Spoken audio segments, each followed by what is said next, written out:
Call the meeting to order. Well, just her Darcy's on her way, she's up. Yeah. Approve the minutes from It's a little much. the minutes from April 10th. Make a motion to approve minutes from April 10th. I'll second that. Any questions on it? All those in favor? Aye.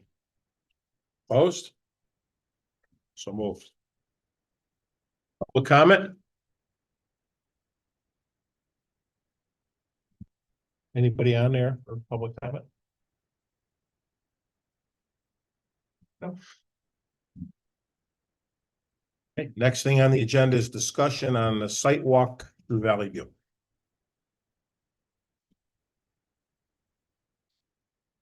You're having to put this up, Phil? Yep, they're finding it. Yeah. Can you guys see that? Keys, so that's. It's a printing those off. Yeah, I Yes. did last week. I couldn't even read my own. So,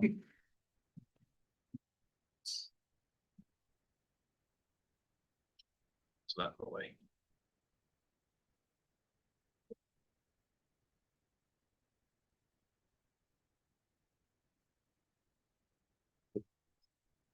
so we're gonna have to go through this, because I did not go through by my own. I have some notes in there on the Valley View stuff that I know that are good prices. But I guess we're gonna have to do this together. Because I just didn't have time to crunch all these numbers. I did have time to update a lot of stuff in the other categories, which you can see some differences in prices. Those were some firm numbers on elevator, some numbers and things that we changed and talked about, so you can compare those later, but I made some changes on the spreadsheet as you see it. I kind of categorized it. There's one thing that I did do. Was looking at all these numbers and starting to do some cost analysis on a few of the items that are on here, and I was really not comfortable with any percentages for escalation. So I just did a total escalation percentage of 25%. I have no idea when we're gonna be doing any of this work for any of these. That would be anything that you decide. I just threw it in there to give you an idea what 25% would be on the number that I came up with. That was everybody's choice on how we feel about escalation, where we think we should go with those numbers. Obviously this document, you can go in and you can change those and do your own calculations to come up with those numbers to see what you're close to. That's what I did overall. Is for me to say that, 8 million of the 12 million needs escalation, and I put a 20% escalation factor in, and it ends up being 40% by the time we get to that project from the numbers that were from 5 years ago. I just don't know. So I said 25% across the board. That might be high. We can go from there. With what's going on right now with, I Tariffs. don't know. They could be better. you make a guess. So that just gave you a number to look at what 25% might be for a portion or all of these costs by the time we kind of get there. Some might be very low. If capital improvements are part of the game, they might be very high by the time we get to that school in the years of work. So under Valley View, you currently have Valley's got nothing. okay. So we're gonna go through the list. Right, so there's a few things in Valley View that I might have made red for just a reason, because I know they're good, but the rest of them I don't watch. So we can go right through them. Yep. Bob, you escalated even the cost you have, the hard costs that you Did. got for roof and everything. So I that's, did. I just threw the 25. So if you were gonna take a few million off of each one and put the 25 on it, you could do that. Or we can go in and I could go in and do what I did the last time and take them out, but I wasn't even comfortable with the 25% on the original 5 years, because we're gonna be coming up at 6 years. Yeah. But we have to, the roof number things that you just got, the They're there. other number, those are gonna be not escalated. Right, and the 25%. 51% is in there as well. I didn't include the 51%. The numbers in there include the 51% reimbursement, and it's noted. You'll read that. It'll say that, right? We have to be careful doing that because at the end, when we all make a decision, we cannot put that in there because there's no guarantee we get the 51%. So- At whatever number we create. So That's important for everybody to look at those numbers Yes. and I can probably make them a little easier. The ones that I have current prices on that I've gotten over the past 3 months, which could change next year. We could pull those and we could throw 25% on the rest. I mean, obviously, we'll talk about that. I just changed it because I was coming up with all kinds of different numbers and I said, let me do this first. So if you were to look at the hard number in line AA, that's the number to look at, less the 25 off to the right. So if you look at your sheet and you run down the far right, then you'll see the farthest number after 25%. That's the big number. Look at the inside of that, and that's where we stand, or that's where I show a number. And then whatever we decide for escalation will be a number after. So you can completely disregard 25% and go off the main number, and then we can figure all that out later. However you want to do that. There's, and Yep. we're gonna be picking a number, whatever it is. Yeah. Yep. But I want to make sure we're all not. I want to make sure the numbers that are hard numbers that we understand, like the roof. That should just stay. You know, look at I want to that. make sure we're not inflating that one. I'm going Well, to to be be doing- honest, we will need to add some, and maybe it's not 25% Right. on those ones, but at this point, we're looking at a referendum. We need a year. November or next May, whenever the town decides to hold it.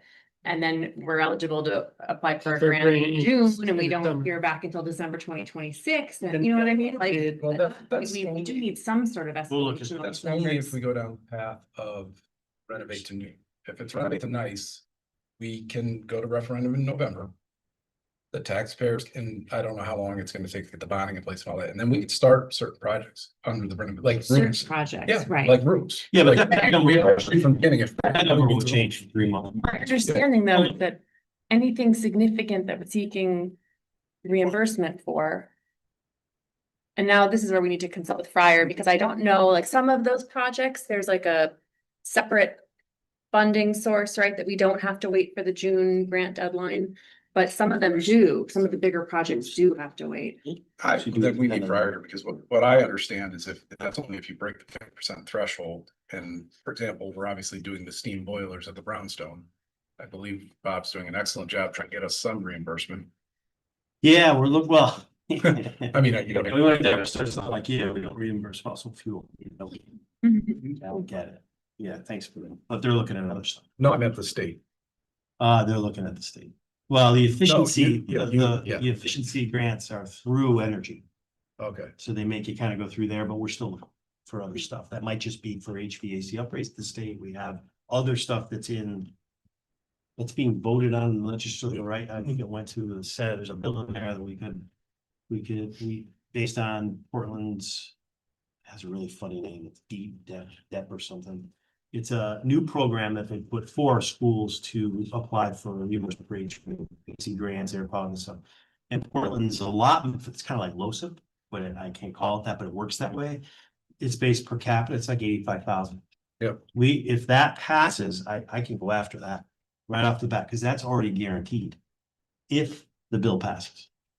And that's for school buildings? Yeah, it's all only schools education. Okay. And it's a brand new bill that It's was LoSiP that could put forward to help the schools. Nice. So it's like, LoSiP, and it's, LoSiP gives you the Yep. money based on your population. You pay for the project. don't want to get ahead of ourselves. We should probably hash out Valley View and then figure out the Agreed. path. Friars will be here next week. I told them not to come this week because That makes sense. we were just why waste No, makes time sense. and money on that? Agreed. Alright, so you'll see the first two items, or there's only 3 or 4 items that are right here. First two items, the rooftop replacement. And I say that only because if we were to replace the existing rooftop and then add additional air conditioning into Valley View, which would be, we'd have to decide what that is. That's the current cost of those rooftops as of yesterday. That big one on top of by the library? Yeah. Cause I had a price on that for 250,000. Oh, it's a 20-ton.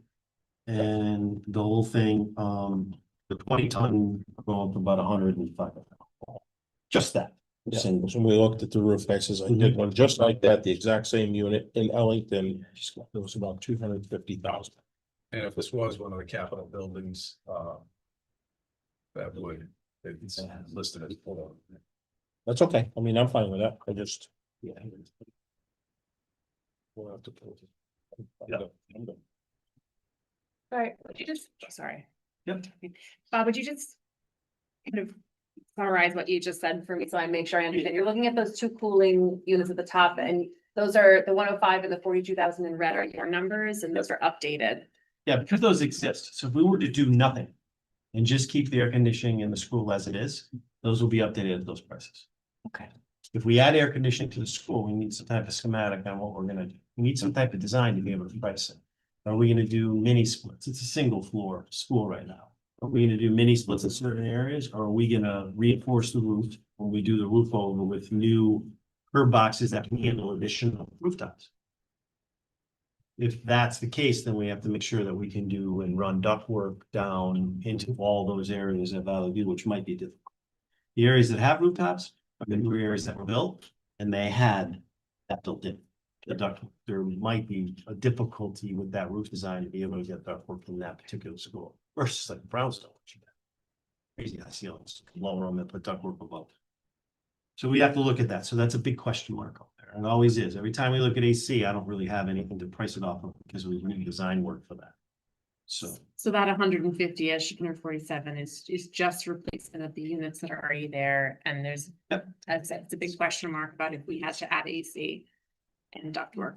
yeah, is it $1 million? Is it $1.5 million? Is it 2 million, depending on what we're gonna do? Right. We can look at rooftops, and we can support rooftops with ductwork. Then we have prices on tonnage. We would have to figure out what the tonnage would be depending on what it's gonna cover by square footage. How much of that building had the AC? I remember the library, did that newer wing in the rear also have it? The library and the newer one with that. yeah. Okay. That's correct. That's it. So basically the new stuff, because they built So it the to two- handle the ductwork. The two old main wings No, would be, No, but you saw when you were in there that night that we Right. had window units and certain. yeah, but if we're gonna do it. Right, no, but that was Yeah, just, Yeah, that's my personal.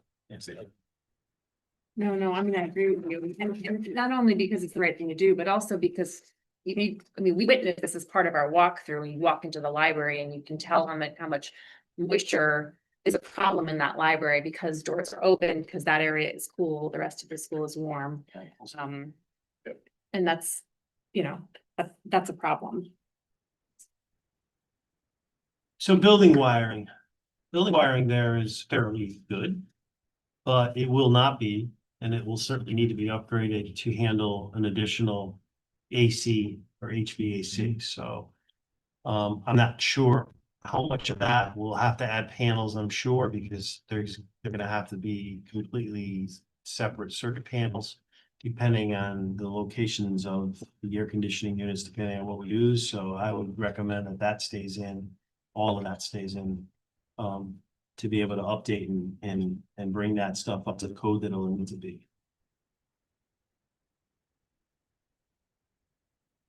Circuit panels would be part of that, so we can keep that in there or we don't have to really replace what's there. I don't believe they're in pretty good shape.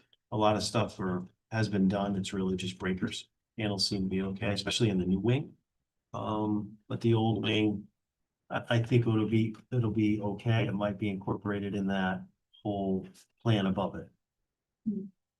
Are those what they're calling the main building panels or? or is Yeah, it- there's panels throughout. Yeah. It's hard to say which is main. No, you can say that, John, the bigger ones are the main ones, but they all have their own main feed. I mean, coming in from main separated, so. Like that new wing's got a main panel in one door area that handles everything, and then there's two other ones, and then some mains.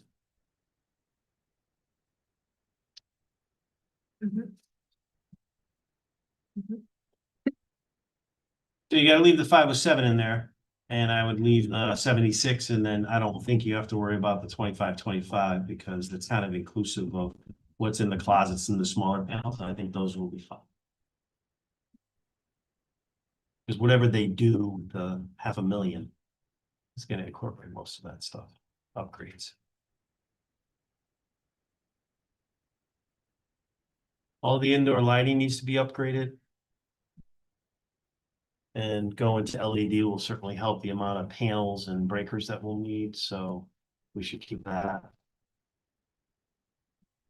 really no idea unless we expand that, Laurel. We can't tell you what input for classrooms and hallways is. Yeah.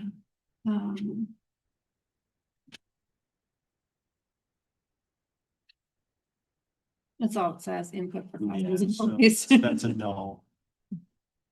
Occupancy sensors for lighting, so it says.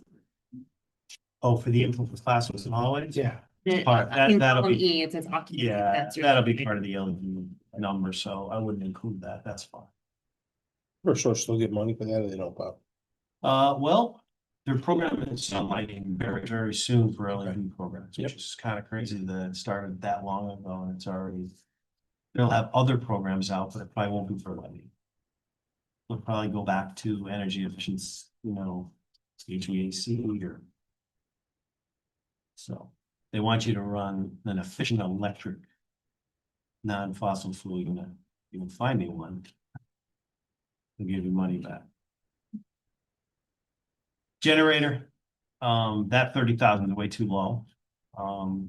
If we are going to make sure that we can at least power the heat boilers and minimal lighting, I think we should at a bare minimum do that. That should probably be about 80,000. We even want a generator? So We even want a generator? I think every school should have a generator to keep the heat on. I worry about freezing pipes and stuff, but it's there. You might decide you don't want one. But if we do. Because like a lot of these just could be changed to not included. We can go down a list and say, no. But I think that a generator, I think we're making a big mistake not having generators at I totally agree. all with our that. schools. Think of a Totally. big ice storm or Because of the something. loss, and I think we might save on insurance as well, as far as risk, but I'm not sure on that. And we would run that off of, that would be off natural gas to make it ready, which chances of losing that. We'll have to bury a propane. And less too, though, but Yeah, a lot less. the way I look at it, we've had one building with a generator all the years. That's it. And I wanted to put one brownstone and it got outrageous because it had an elevator in it. Once you add that elevator to it. It has Yeah. to be functional. Well, so now it changed. So the new code is bad. So they battery Okay, backup from okay, up, and all right. That's great. So that really took the price down, or the size, I should say, the kilowatts. That changed since you did the last. which- Only because we're not there yet, I'm getting ahead of ourselves, but when we get down to numbers and we're really trying to do what's fiscally responsible for the taxpayers, at 80,000, a building and a generator that. Never had before, that would be the low line food, I don't want to cut air conditioning and things that are actually gonna affect. There won't be children in the building when there's no power, that's my point. Yeah, so that's, we complete this and go back, make copies, look at it, and then I think everybody is gonna need to make a decision if they feel personally if certain things are important or not that I've identified. But I think you're right on the 80, if we were gonna do it. Yeah. Absolutely. Just have a pad and you wouldn't have to worry about it. Add lighting system for occupancy sensors and stuff. That's all your exterior lighting and some light poles. Most of that, needs to be done. It's, all of it needs to be done really, but it's gonna be a whole different number and it's gonna determine if we're gonna change any of the existing layout of Valley View's parking area, which would need new lighting. So all that would be inclusive in a civil project outside. So we'll have to discuss that later. If we need to make changes out there, if we're just gonna make improvements, obviously. Parking lot needs to be improved, it needs to be repaved, probably reclaimed and paved, but what? Are we gonna add parking? Are we gonna change its schematic? Use some of the renovate to new program that we have, or use portions of it now because it's not as big as the original plan?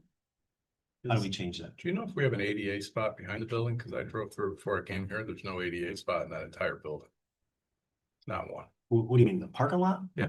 On the. Yes, there is. Yeah, on the left-hand side going up towards the back. You mean signs for handicap? There is no painted spot for an ADA or a sign in that entire parking lot. I went through there before I came here. Handicap? There is no ADA spot. So there was 88 spots right there by where the dumpsters are. Near the dump. Then the principal took it. There's a nice principal sign and it's the only spot that could even come close. to No, grade. the principal sign was up more in the grass towards Somebody. left in the school Oh. nurse. Wait a minute. Does one of the girls in the office have handicap? Would you mind I don't that? I'm just saying we should address that. I will, I'll look at that. That's what we're doing in, you know, I don't know. One right by the Somebody- transfer. Yeah, it's right And- there. Yes, it is. The only spot that grade wise that would even come close is the principal spot, I don't know. right next to the But site. I, The very it's first. not place. who. The Well, it only- depends, but if you can't find it, Right. driving through, it's. Right, but Gotta be also marked. grade wise, the only one that, and it doesn't need to, That's not- close, much closer, is that first one. And So then if we that's can the one do that's this. supposed to be It's there, only let's one. just, you know, that's easy. I just wanted to point out. Checking. Should be. able to- They're there, and I think they were all portable signs, and they're painted, they were painted unless they needed to repaint it. I'm not tattling, I just want No, no. to address it, They were- something I saw, you know, Oh, that's good, thank you. easy to fix.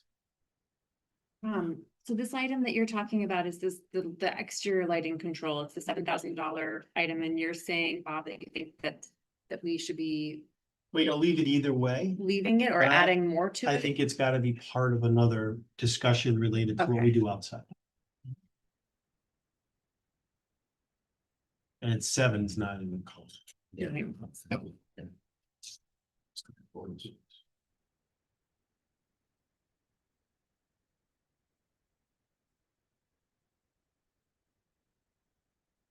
There is a big note here that I'm about the microlight control system is obsolete and is no longer serviced and will need full replacement. It's run by Windows 98. No current issues, but if a problem arises, would need full replacement. I think people stopped hacking Windows 98. We're good. Controls all exterior security lighting We're and a ahead few of the parking lot holes. That's the item you're talking. I had to find CPU 2 weeks for here. Online.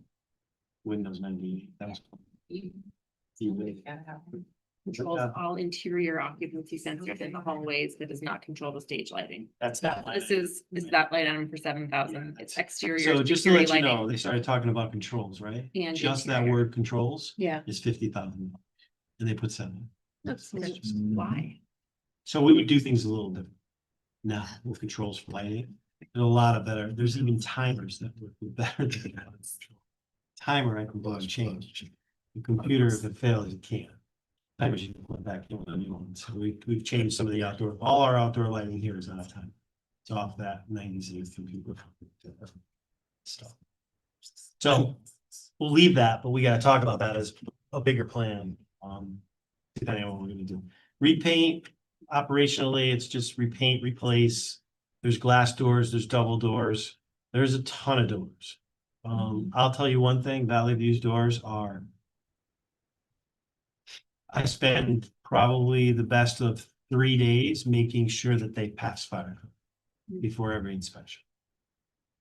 By making them not stick, making them push less than 5 pounds, you know, the frames are just swollen, rusted at the bottom, sill plates are gone. So you have your exterior, glass doors, your double doors, that all has to stay. Yep. So that whole category, including exterior windows, all has to stay. Because the exterior windows are no better. Do you think the numbers are? No, they'll need. They'll need escalation. Yeah, I can't, if I don't have a quote on Right, right. so. No, and I think we should do the escalations separate. So Yeah. at least then we don't get confused. We can go back, but we'll discuss on how you wanna do that, and then once we do Yeah. that way. I can crash this thing and give you the users. So there's your roof. That is with your 51% reimbursement, so there you go, and that would be one you wouldn't want to pardon to escalation. That's a good number. As of last month. Which roof is in the worst shape of it all? Or- The original. The original, but we've already been making repairs on the additions. That would be the whole building. It's whole building. Okay, wonderful. That's the entire building, all new estimate with 50%, and it's all. It's everything below, it includes everything I can change. It says all, I used all, I should have said all of roof for entire roof. But it includes shingle roof portion, everything below that it's picked away at, it includes all. Any idea structurally, if we talking earlier about being able to put the heavy loads on the roof? What would that change that 1.2 to? Well, that would be, Yeah, if we were gonna do that's the difference. Hmm. So if the roof load can handle a 20-ton or a 15-ton curb box with a unit without any structural increases needed, then you're okay. If you have to start building, then you're into big money. So that's when you start looking at, well, maybe then we go to a mini split type of system, or, because we can't do that. And I think you did I think say, you'd offset the cost by Mhm. doing it and save money. you said this right in the beginning and Bob's right. Whatever path, if we go down that path, we're gonna have to look at and decided. I think some of those interior walls are structural and I do believe there are the roof trusses laying right across them. If that's the case, that would be where the engineer would decide to put them. So then we'd probably be okay, but we don't know that. And Bob can't make that choice. No, it has to be by people with licenses can make that decision. I think that a lot already. I get to the ceiling tile and the joists are going the opposite way I planned the project. I'm like, oh, I can't do that. So, but yeah, so. Well, Bob, when you that's a say, good question. You have to be able to handle the weight. when you say that this number is already adjusted for the 50% reimbursement, you're saying that the actual quote for the roof would be 2.4. So I think we should stick with non-reimbursement numbers for this document, because there will be plenty of things in here that would be eligible for reimbursement, but if we're looking for the big picture That's not a bad idea. cost, Maybe it must be consistent. with you know? something like this, if you put the 2.4, only be but put an asterisk next to any of them that are potentially reimbursable. Right. Right, You know? and at 1%, Right. a certain, yeah, I agree with that. I just, We- I we just really want wanna us to know real confused. Yeah, and we're going to. Yeah, I already- you look at you look at my notes and you just go to the number, it's Yeah. confusing, so Mhm. Okay, I kind of work. I like way. that idea. so the full quote for the roof is 2.4 million, and we believe that would be eligible for reimbursement. Yeah, it definitely will. Be. As long as we build it the way they want, it's gonna be a 30-year, I talked about that, it's gotta be part of the OS CG guidelines, and it has to become SD. They call it SD reimbursement. So it is exactly 2,363,000 $2,363,000. value. Who's a contractor in that, Bob? It's the Garland Company, that's on state contract, the Garland, they do all, they flew it, they did all the measurements, they did all the estimate. It wouldn't be it. I mean, we could potentially save going out to bid. These are just the only way that I can do a really good Yeah. roof replacement budget. I was really happy with them because they put an awful lot of time in it, and they used, construction cost by square footage. They listed all that. It might be a little high, but they don't know when the project's gonna be here, so there's a little contingency in those numbers. Architectural services are in there. We could have to have a design to replace a roof. A school, there has to be engineering in it. They have to So work that- off an engineering print, so that's in there. Okay, Yep. It's a lot of money. and that It's like, includes, so your engineering costs for a roof are like 3 to 4% of the total product. building that, yeah. Out of building, a commercial assembly It's building like this. it's gotta be right. road. Ability. Yeah, so people forget about that. That's why I went with this company to give us a really good number for that. That's a lot of money to forget a roof. Yeah, no, thank you for doing that. I mean, because Stolen. if you look at what the original estimate was, Yeah. it was originally estimated at 576,000. So it's just, I think it's really, Was that the whole roof or not? that's just what they have in here for replace original and addition built up roof. Okay. So it's so far off base that I think it's really It was really- very valuable that you were able to see. Yeah, we needed to get real good numbers. And we do need the non-reimbursed numbers, because that's what we need to Yeah. work backwards, because at the end, when we start Okay. deliberating, I can make. there's no guarantee Of changing them out. of anything, even on renovate to new. There's no guarantee we're getting it. We can estimate what we believe the state will give us. But the taxpayers are on the hook until the state says otherwise. So we have to be very careful on whatever we produce for renovation, because some of them are gonna be renovation like this building. And we potentially maybe renovate the new, but everything's gotta be what it would cost us, so. Right, we'd rather be Got in high, coming low instead Well, of. then we can pull out, right? Right. You do represent a lot. All right, so 2,363,000 for the roof. Thank you.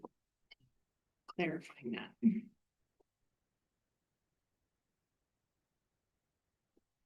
Right. What's the new? Just change page.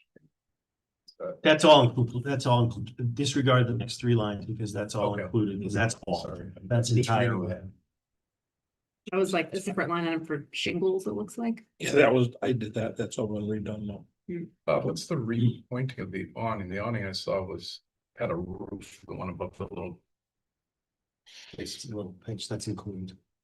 Okay. But it said, doesn't it say? Didn't it say repointed? Yeah, it's the area below it, so. Oh. That's, yeah, it's replaced, it says it's awning repointing, it's a little concrete work, Okay, so that's general maintenance, I wouldn't include that.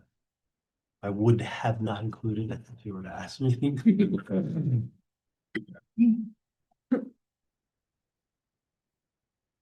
That 100 grand on the chimney, that's a good number. Which one? do we use the chimney? Waterproof, bring down the chimney. Yes. We do, we don't do fuel, so we don't need it to be so high up and away from the roof line. So we can shorten that, we can remove the entire thing and chase that with a stainless. Stack. That's the only reason. Just like you have. Stack with a hood, absolutely. It's the only reason I ask, because it has been a problem. Both of you have mentioned it to me in the past. I had a price to take that down and do what had to be done. This just shows your price escalation, $68,000. Your quote was 68, $68,000 complete job. 5 years ago, 6 years ago. Not even. So. So you see how things are almost double, you know? Could we just get rid of it? Mhm. Drop it below grade, roof over it, and put your little stainless steel and we're done? Yeah. That's what I'd like. So we might save money if we do it during the roof, because the contractor can, That's you know, weld it off there, so we might be able to save a little on it. It's We have to get a number. penetrations through these roofs all have the potential to leak. The less penetrations through the roof, the better. And that chimney's been a nightmare for you guys. Well, for all of This us. company found a lot of issues and was able to cure those, and I haven't really had a ton of leaking there, thank God, but they found it. Okay. They used crazy moisture detection stuff, and they found bubbles that it was, and they actually found stuff in the chimney, so a lot of it was coming from around the chimney. So basically, they drilled open everything that was sealed, so there was a company years and years ago that came in, they sealed up about 6 feet. Really bad thing. Because they sealed all the weak holes, or all the moisture that went through the brick. And all it did was run down in the inside chase right into the seal. So they were able to expose some of those through, or actually made new ones, huge difference. Okay. But we still get moisture because there's just no way to break the whole thing. We're keeping the rain out, you're keeping the rain out. Right. So my That point, was. by lowering it to 8 feet, we still may have issues. That's my point. If we can get rid of it, let's just. No, it would be a recommendation if you were putting a new roof on that, no matter what you were doing with the school, that would be a nice stainless steel stack that would last 50 years. Just like you got here, Okay, just like you got here. so, I used to look at that every day coming up that. So we have an driveway. option. Yeah, we have I can even ask them. yeah, and The then addition would be for the roof. No. any other roof penetrations that we don't need, I would And, recommend. and sealing of the chimney was BC before call. I just wanna make that- So, you know, the point that I said that. That's what I said. Eliminate roof penetrations is to eliminate curb boxes. Before Charles too. Before Charles. You go to smaller compressors that have much, don't really need curb boxes, but kind of.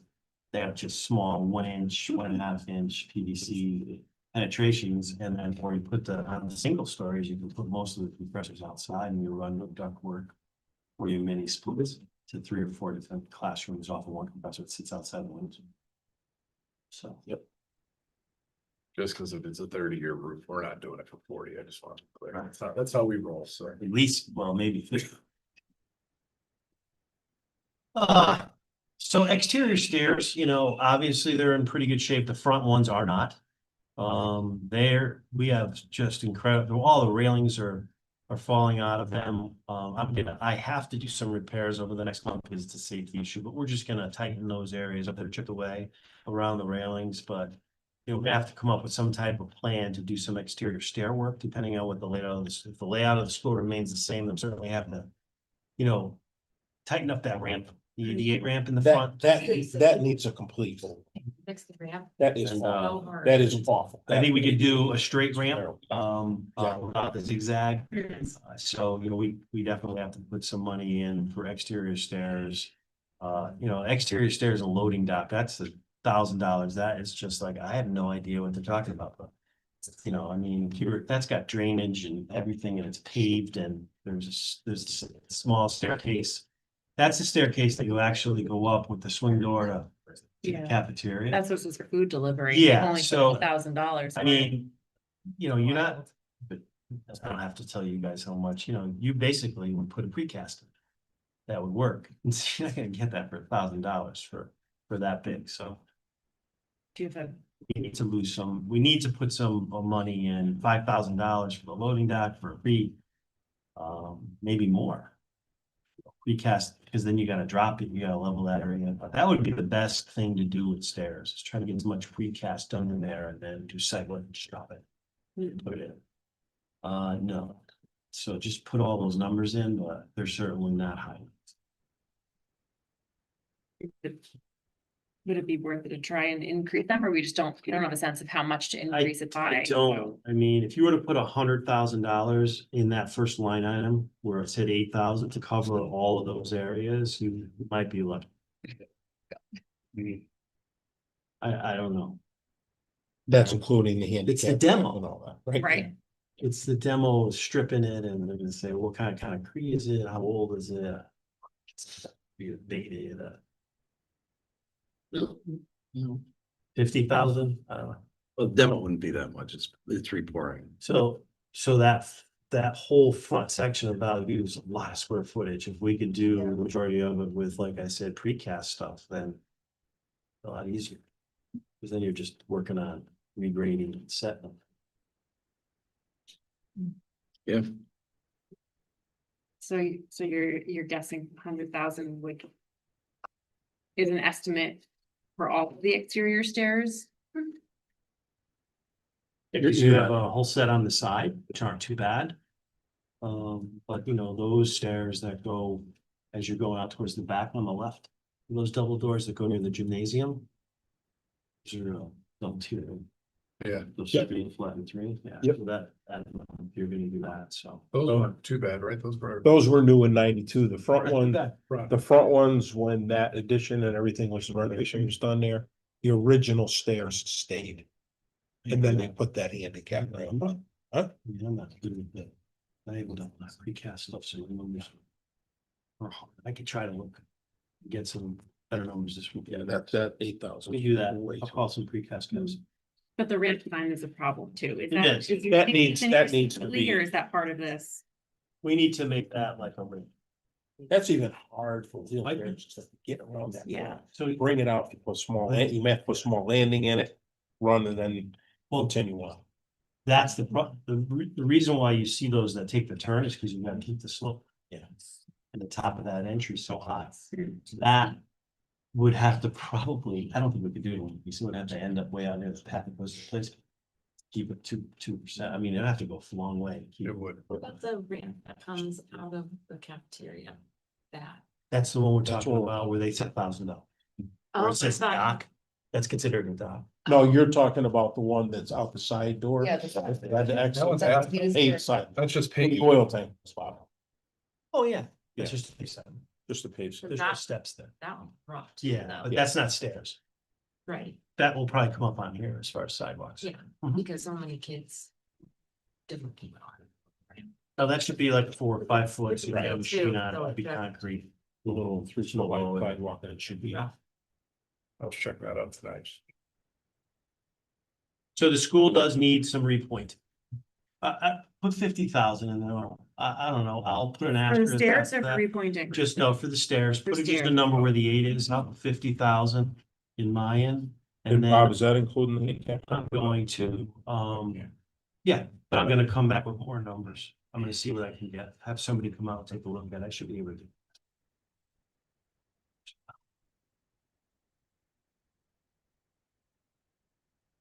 As you can see, I get less confident. Started off strong, Bob, with all the schools. By the time we get to the last one, we're getting. You didn't wanna do this. Just want to give you a number. Repointing, the school needs a lot of repointing on the original portion of the school. I just don't have a good idea, so I would leave at least the original of 190 and leave out the new. Because that is in pretty good shape. Did it ever have a rating? They used to have the ABCs. On the original science report. Yeah, what was it? I'm just curious the report. I'm sure it did. Well, was it 10 years out or was it? I hit so many of those to be able to. Right. Be able to get this. Sorry, what was your question? Remember when the ABCs? Yeah. And, You're asking about the pointing? Yes. It's B. okay, so. On the original. So you The would be there, you original, would be 5 there. years. and the addition, it Yeah. was a C. Yeah, that's right. The addition was a C. Yeah, repointing the addition is listed as a C But time what- frame. And repointing the original is listed as a B time frame. So Bob's probably right on what he said, take one out. Take one out. leave For it. now. Yeah, I agree with that. That's all he was looking for. There is some remaining stucco that'll have to be redressed. Threw $5,000 in there, leave that there. Stucco on the south side will need to be addressed, leave it there. I don't know what we'll do, maybe just remove it. Smaller, really smaller.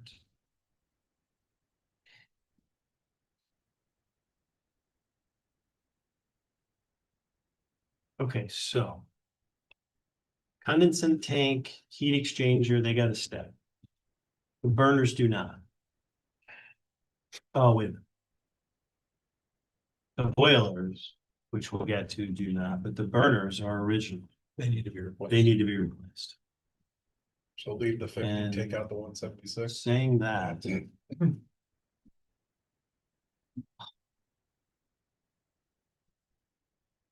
I can give you probably a really good number on those burners, because the bid just came back on Brownstone, and I don't have it with me, it's broken down with burners, high efficiency burners.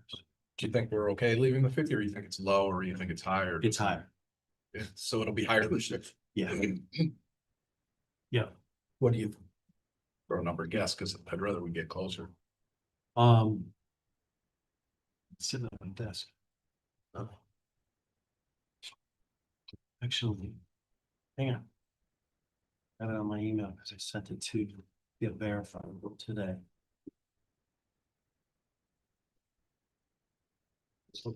While you're looking, I'll just thank you again, Bob. Sent it to.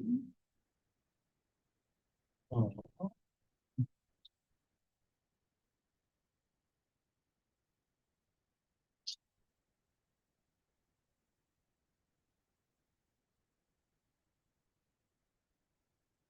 See what the current bid for high efficiency burners. Might be less. I didn't give him prices. Cause he couldn't. It's all right. Did you get prices on those for Bronson? No, I got it today. We opened the bid yesterday. Right, That's what I'm Is it- saying. I just didn't win. so not, Brownstone one should be close. The Brownstone ones will be exact. So I'll get a brand new number. So we'll just, I we'll think leave they're, it for yeah, I now. think it's gonna be a little more than that. Might be less. All right, we'll leave it at the. okay. Yeah, I'm gonna leave, I'm gonna put right at 50. I'm gonna get you a new number. That's the least of our problems, Seriously. big picture, so. You know? Okay. So we'll have a good number on that as of yesterday. So we're, just so I have this right, we're keeping the 25, keeping the 53. For the heat, for the heat exchanger, keeping the 50. Yes. For the burners, but removing the 176 for the boilers. Yeah, the boilers do not need to be done. They were replaced by Carl. And they're in great shape. Who? I think it was an owl. Wasn't BC. That was during my time, during the winter. That was paid. We're just trying to keep them. Okay. So I'm making this thing when I go back. Okay, so we're down to the supporting cooling, so, I mean. Wait a minute, yeah, boilers are out, so $96,000. It's interesting that they did that because what they're trying to do is what they were doing is trying to upgrade the existing stuff that we have there to create some cooling with those particular units. That's not what we'll do. So I'm not gonna include that because we still have to figure out what we're gonna do with overall including, and that'll be part of it. Okay, So that's in the older section and best bet is just do a whole new system. Yeah. for that. you're right. Just so I'm, well, yep. Yeah, maybe more efficient would be probably. Or do you want to just leave a question mark because we're gonna have to enter an AC number there? We do have to enter an AC number there. We'll make it red. That's a good point. And Right, then so put we a don't- question yeah, mark after later. it. on that. No, I got a big note here that, out of 2 million for AC ductwork potentially, Yeah. that's not in here. Which would be inclusive of those, and those would go. So I'm leaving it blank, but I'm making it red. Right. So controls for compressors, that needs to stay. The system will remain the same because that's the burners, I mean, that's the boilers that we have. So it will remain steam, but we need to, we need compressors. We're gonna need new ones. We're kind of out of our time there now. But that's a good number. The 20. Compressors are about $8,000 and the controls come with them, so we should be fine. We've also replaced some external controls already, which are air temperature controls. We took them off the system down at Brownstone to better run those units because they were failing because the 98 computer down at Brownstone was not controlling the temperature properly. So we went independent with our own system there, so that control is already updated. Nothing to add to it. And we won't be upgrading the AC, the heating system to DC, so we won't be doing. We have to stay with what we have. Clean the ductwork is the maintenance item, has been for every school. Hot water baseboard definitely needs to be changed. Steam baseboard needs to be changed where it is. It's extremely old, so you go down 32, 359 needs to stay. All the valve bodies and actuators that run that system need to be replaced. Potentially reimbursement from members. Is that, you still think that's 5,000? No, that's a. That's the 90. That's. Oh, never mind. Yeah, Yep, so- no, sorry. I was like. Like, that seems, it seems Well, it it's seems not- very low. I think Jen was looking at the. drop Yeah, ceiling I sure was. I sure was. I'm very wishful thinking. So you're, like I said before, there's the old portion of the school definitely needs some work. All right. And we have drop ceilings and some fixed ceilings area. The fixed ceiling area down the bottom would definitely have to stay. Those need some work, because we're gonna have to be doing insulation and everything. So the lower three. The drop ceiling tiles above all determines on what we are gonna do. With their AC, ductwork and stuff like that. So for these schools in particular, other than this school, I left all. Okay, so you left all the drop ceiling numbers. The at elementary top. schools Yeah. I left it at Brownstone, I left it at Gildersleeve where the ceilings were Yeah. and I think we should leave it here. It's not that much area, but it's gonna need to be addressed.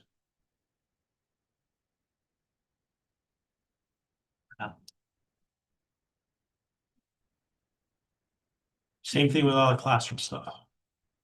That includes painting, reorganization, some positions of how it's gonna be, flooring.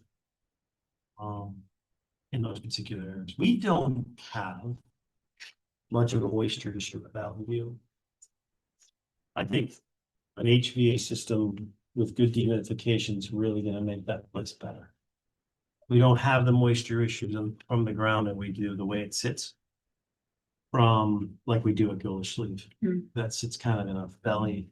Although we have all that shear coming off of that ledge on the left side, it collects into that drainage system and it runs out away from the school.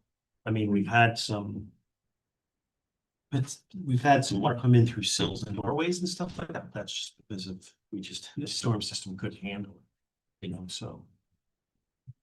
So Bob, are you keeping all the numbers the same with classroom renovation, those will stay? I am. Yep. And drop ceilings, Jen, I have a question. yeah. Why do you think the classroom sizes vary so much at LEU?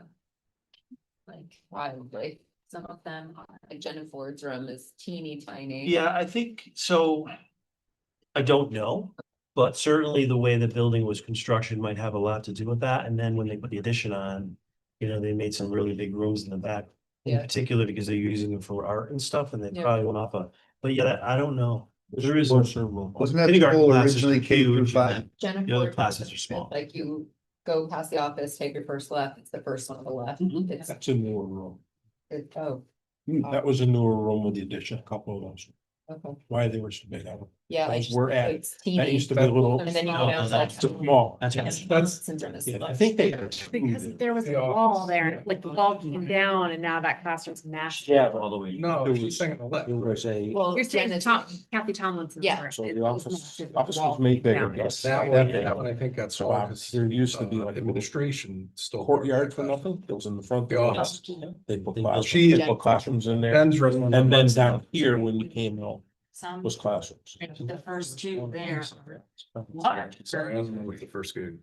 Wait. It's like if you That go long to the right, cap. Okay. Go straight, those The renovation. on the right are Yes, decent it- size that for first grade, then conference you room, get to the mhm, end of the it's in there, hallway, it's never- there's these two that are. So it's big classroom. There's just no consistency, like, Yeah. you would think kindergarten classrooms would all generally be the same the size. same, and they're not. They are when they're new. Yeah. That's for sure. Right. Yeah. So you did that whole addition in the front there. So they added office space in that little conference room in the back. Well, that's gonna Right. take away from classes on the other side. Yeah, yeah, it's not a conference. room, Yeah, it's it's a class. tiny. Yeah, support people. Okay. So all are there. Replace carpets absolutely where they are, which is primarily the library area. Some might have been removed. But we will replace them. Most likely not with carpet. Yep. Yeah. Most of the carpet is like an indoor-outdoor brand there. We've been removing it. We just removed some from some rooms, isolation rooms and stuff. Yes. You don't want to have to clean carpet. But some of the kindergarten classes are 3/4 covered, but they're over tile. When they put the carpet in after, so. Depending on. I mean. If you're gonna have carpet, which is just I don't like it because it just breeds disease. You can't sanitize carpet every day, you can't prevent that, but if you do, use a throw carpet that maybe you can replace over time, just use a install carpet over there. Not at that age. Yeah. Well, you're going vomit, I was going with the L word. I happen Thinking about how like, regularly. So we leave that stuff in there. Decide, we'll at least have a benchmark to decide what we're gonna do, but. The VCT needs to be replaced. Some of it's new addition, some of it's been replaced, and some classrooms is pretty bad, needs to be done, including some hallways, and things like that. so you're keeping all those numbers. Yep. Yep.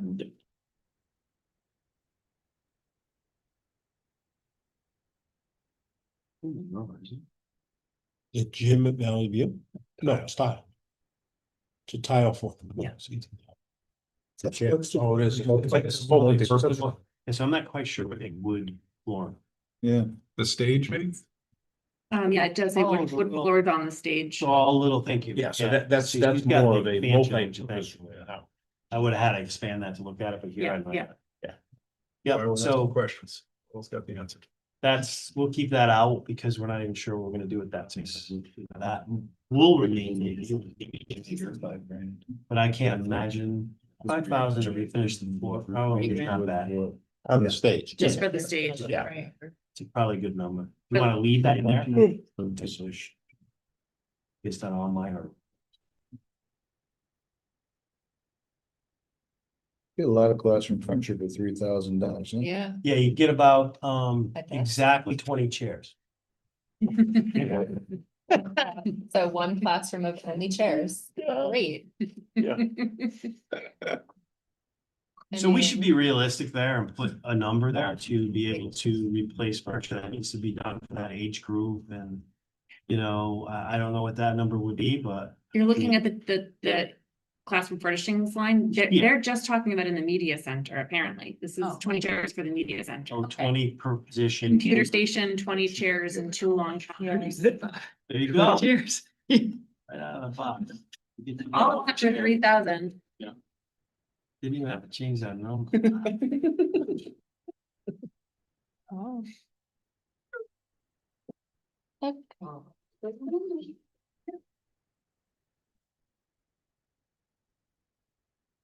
So place interior brick walls.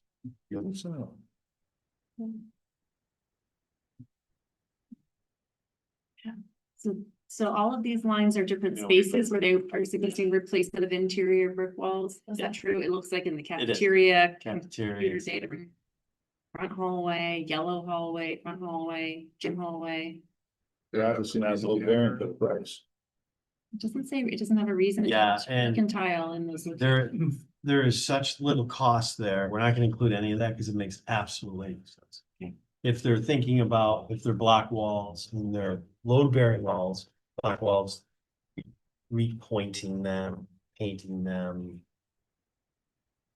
Would you take out like the safe area, like by the library, like it's such an odd thing? That's on mine. You I can't. I don't know, I'm just wondering, it seems odd for an elementary school to have a gigantic bolt. It's odd. If you go there, you saw that. That was the school. There's one in Valley View too, don't worry. Where kids walking by the good readers, incinerator. I'm gonna be the best kid in this class. I was, we always, because we thought that's bad. I gotta check those better. That was what we did. Your kid said that to other kids. We, it's kids. You as kids said that to each other. You see, you went off, you're gonna go, no.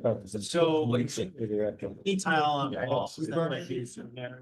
Limited is gonna need to be replaced. Right. We don't have to. We might just remove it. Open the. Just have to figure out what kind of tile it is. I do not believe the tile showed up on my. Yeah. It's tile that is, Nines, that is asbestos or any other. That was before. Okay. So you're saying leave those out. Don't worry about those numbers. Too low. Okay. Don't make any sense. Whole box is out. Oven is out. Residential refrigerator is out. It's just too small. We find other ways to buy them. We can do that. We've already updated one refrigerator there, so we can start to use that. We've updated the hot, for the kitchen itself. We've done new stuff there.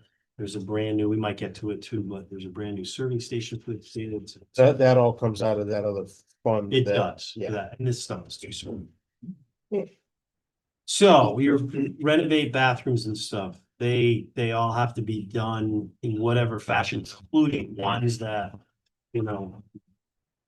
depending on if we make any changes with grades or we change layouts, they might have to be added if we have plumbing services that are close by, so I would leave all those numbers in there until we decide how we get there. Now, we might be able to get away with, $100,000 of that for the ones that really need to be done.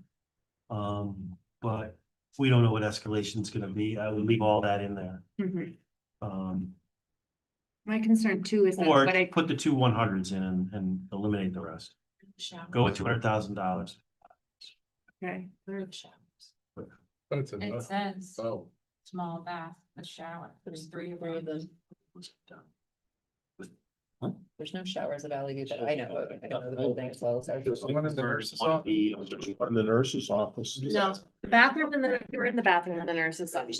The door that's about this big, you can barely Right, fit your so shoulders that through. could be, Yeah. could There's have no shower. There's no shower. Yeah, converted What one about of, the original nurse's office, like right when as soon as you? the swap sinks are, that are now swap sinks. It used to be a banister for a shower stall. are they where the gym is? No, No. Right, coach's office. Coach's office. I've never been in there, to be honest with you. They're gonna be like by a coach's office. I have been in right. PE in the teacher's court. office in the back. For an elementary school? No. I don't think so. I think so. I don't think so, no, it's, no, that room is just, it's just an office, it doesn't even have a window, it's just. They stare at the wall. But either way, you were comfortable taking those out regardless. Right. I don't know that I would take a shower out in case something brings us up to be. We don't have to do that. It's just- For your age. I wouldn't think so. Maybe in either. the lab, that's the Nurses only, station? the nurses does not, even in Definitely. the, Lab's a good point. maybe in the lab, that's the only room I could think of. There's a chemical, you gotta rinse. Wait. No. You don't have. Yeah. I meant, like, Maybe. it's something. There's no- So they're all. Science lab. They're not have a chemical. No. Okay, units with shower, it says faculty bathroom. Yep. In the yellow hallway, one says kitchen and one says 8 and 6. I don't know if that. There is So- the kitchen by the back door. Well, those are barrel washers. Those are barrel washers and Showers. emergency showers. Oh, No. Okay. We're good. We're good. But there's not one in the staff. We go bathroom. side on No. That's just what the note is there. Need to go. So my question though, Bob, you were saying altogether, these items are about 400,000, 415. You're saying keep in 200,000 of it. My concern is that I think, you know, we've got ADA compliance issues Yeah, leave. with bathrooms, with the grown-up bathrooms, with the nurse's bathroom. You know, like that, those costs aren't factored into anything in here, so. And keep in mind, the ADA doesn't have to be every. Oh, no, but, Per but week. I think that each of the faculty restrooms do have issues with clearance before. Remember when we looked at those side. And the Yeah. nurses Entrances? should be ADA compliant. Child bathroom. If- I don't know why. Accessibility. I'm saying we have to not forget about accessibility. Yep.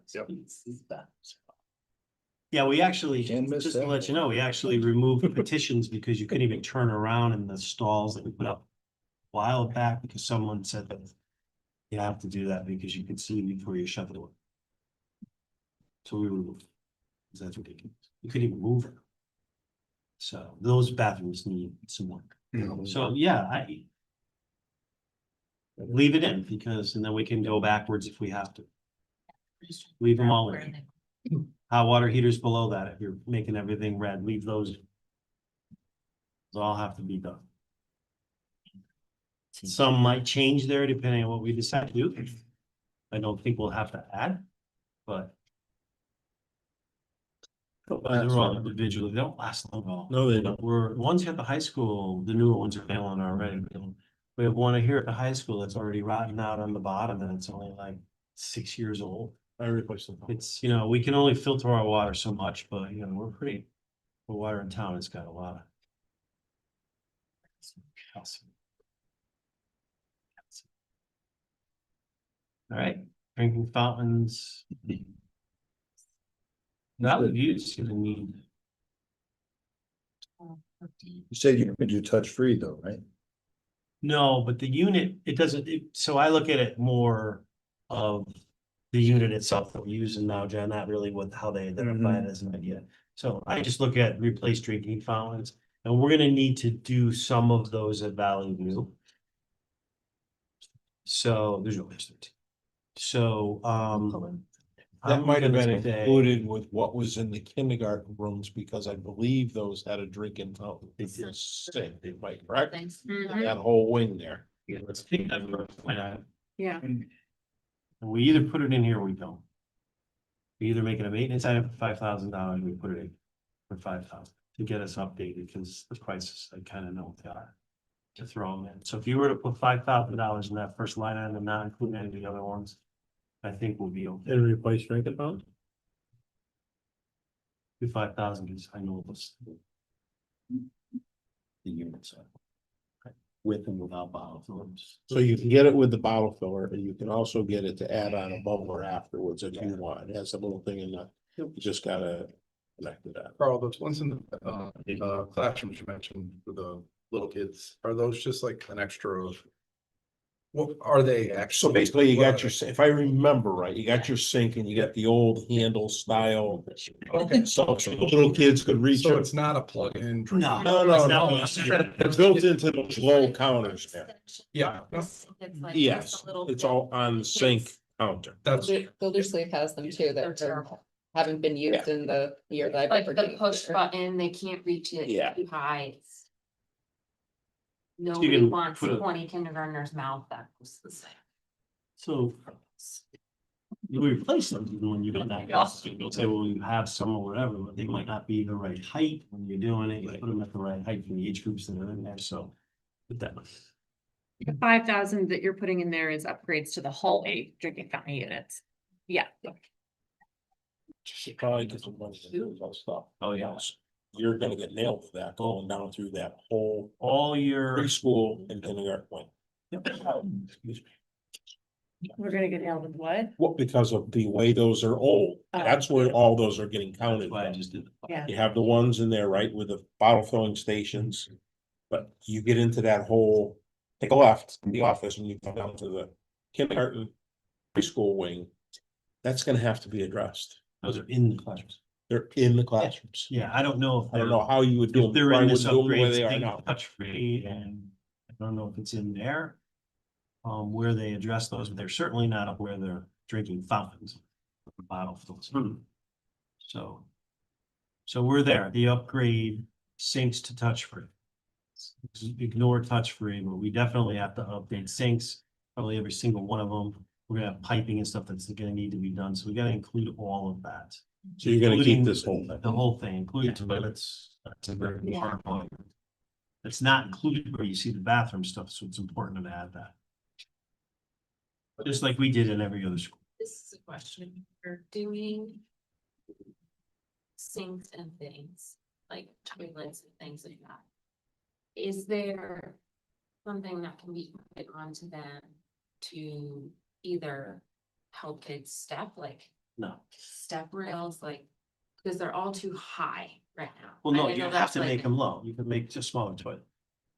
It's more the sinks, like. You can do the sinks low. You can do, there's not like a minimum, okay. As long as your discharge is not so high, you can't do that, but yeah, you can drop your sink.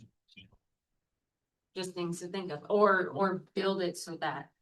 Kids can walk, step up to them, because we bring in these little step stools and we just. Pray everybody used step stool at home, but they want them slips, I mean, they're going. It's best like that. In- In those kindergarten rooms would probably be to rip them out and start, Yeah, toilet sinks, all that. There's all kinds of By the time heights. you get into But trying in to the hall- retrofit that. in the hallway Right. bathrooms, because most of the bathrooms in the classrooms, the sink is outside of the bathroom. Right. So they can come, and that's a little bit easier for them to have it, but I'm thinking the hallway bathrooms.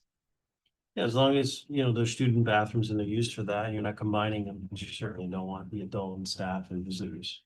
So you mark them properly. You have a few of those short situations. Do you have a total for what do you think the whole bathroom renos would be, or just leave it as? Just leave it all there. Okay. Do I know?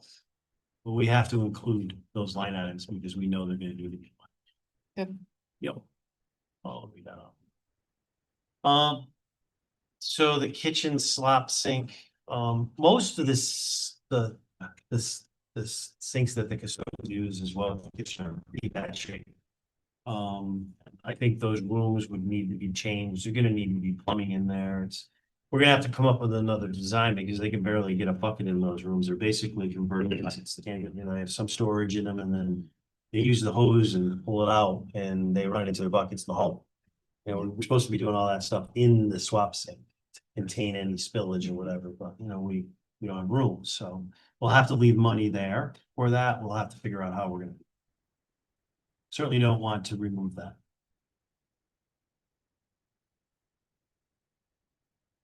And then you go to toilets and sinks. Where I think, those are your bathrooms itself. As well. Some of the other sinks were in different places that might not have been where a bathroom was. And we're gonna have to look at sizes and where they're gonna be, so that all needs to stay. The backflow prevention does not, that's been updated.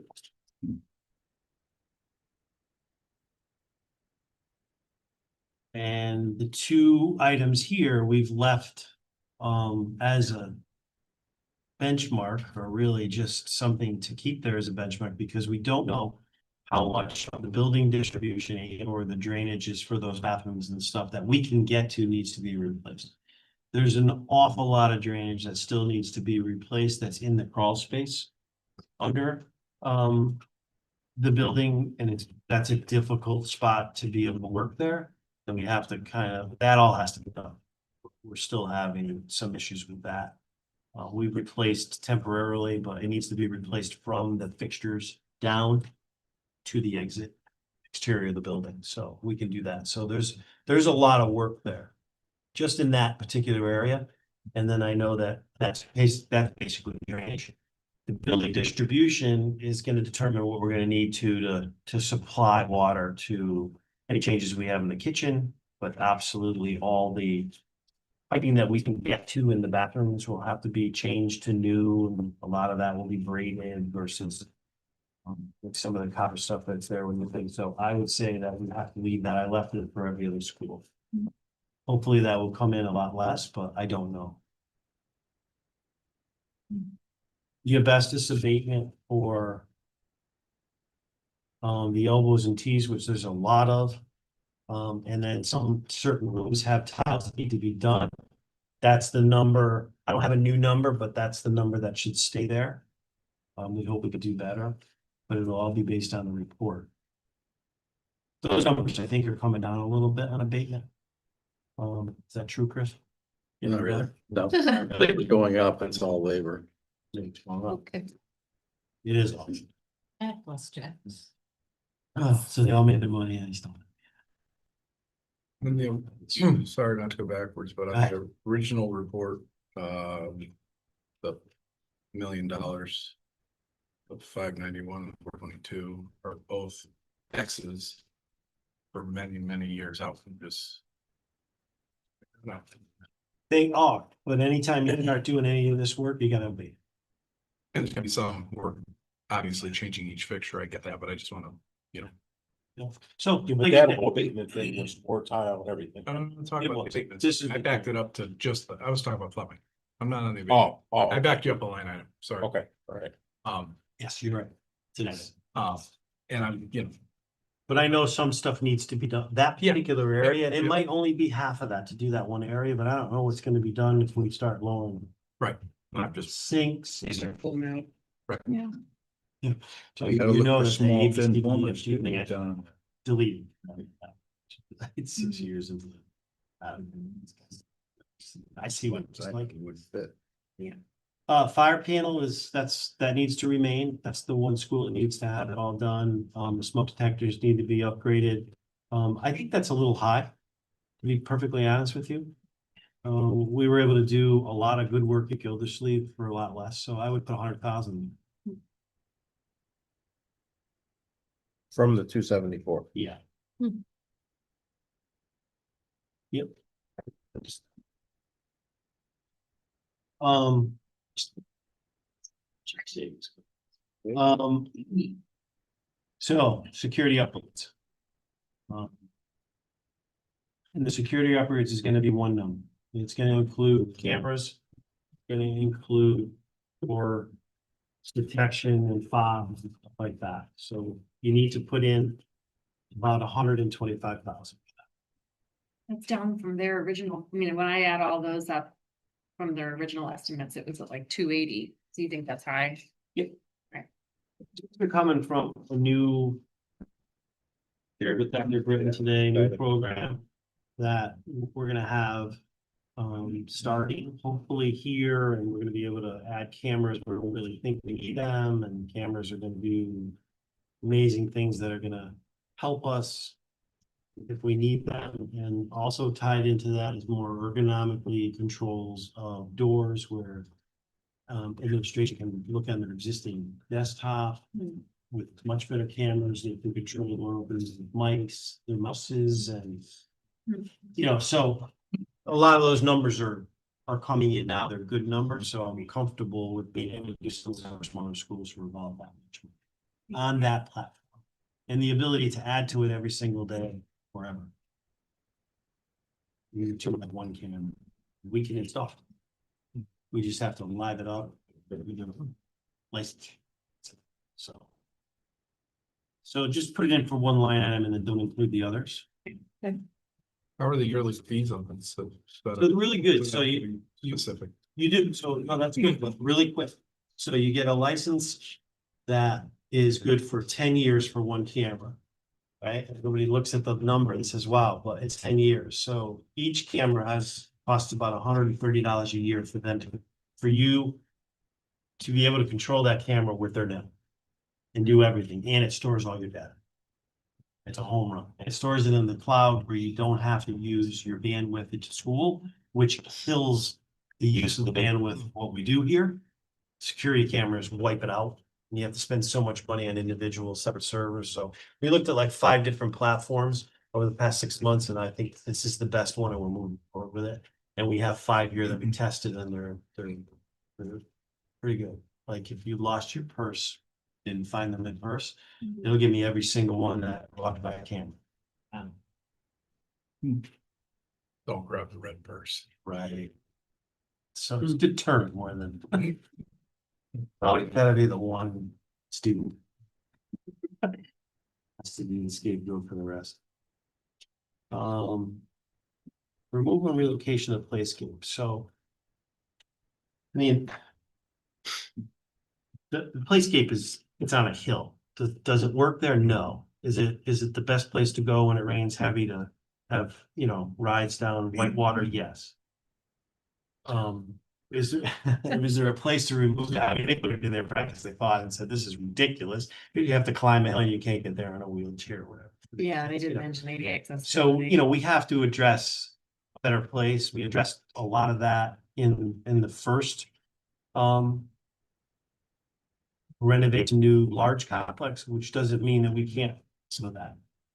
And use it in the back area, the flat area, or find something, but something needs to be done. Maybe you move it over to that common space where you took the oil tank for me and make that the play area, because that was gonna be for a certain group, age group, and then the others were gonna be in back flat below it when that whole new section was built. So we have to look at that. We need to leave that as just a place marker in there. I wouldn't remove that because we're gonna have to do something to address the ADAs. I think that's equally, It's very cheap. that's a light number. Yeah, it's a very light.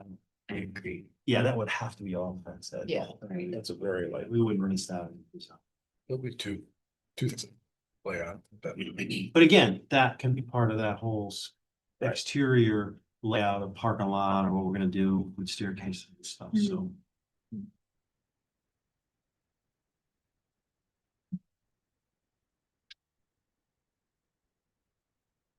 There's the ramp guys. Yeah,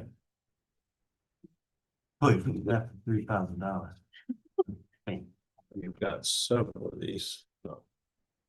Well, that's the Say, reshape. it says reshape Just- to avoid the background and wide 6 feet, angle towards asphalt. price with $3,000. Removal of all ramp and addition of new I concrete. think the railings are sick.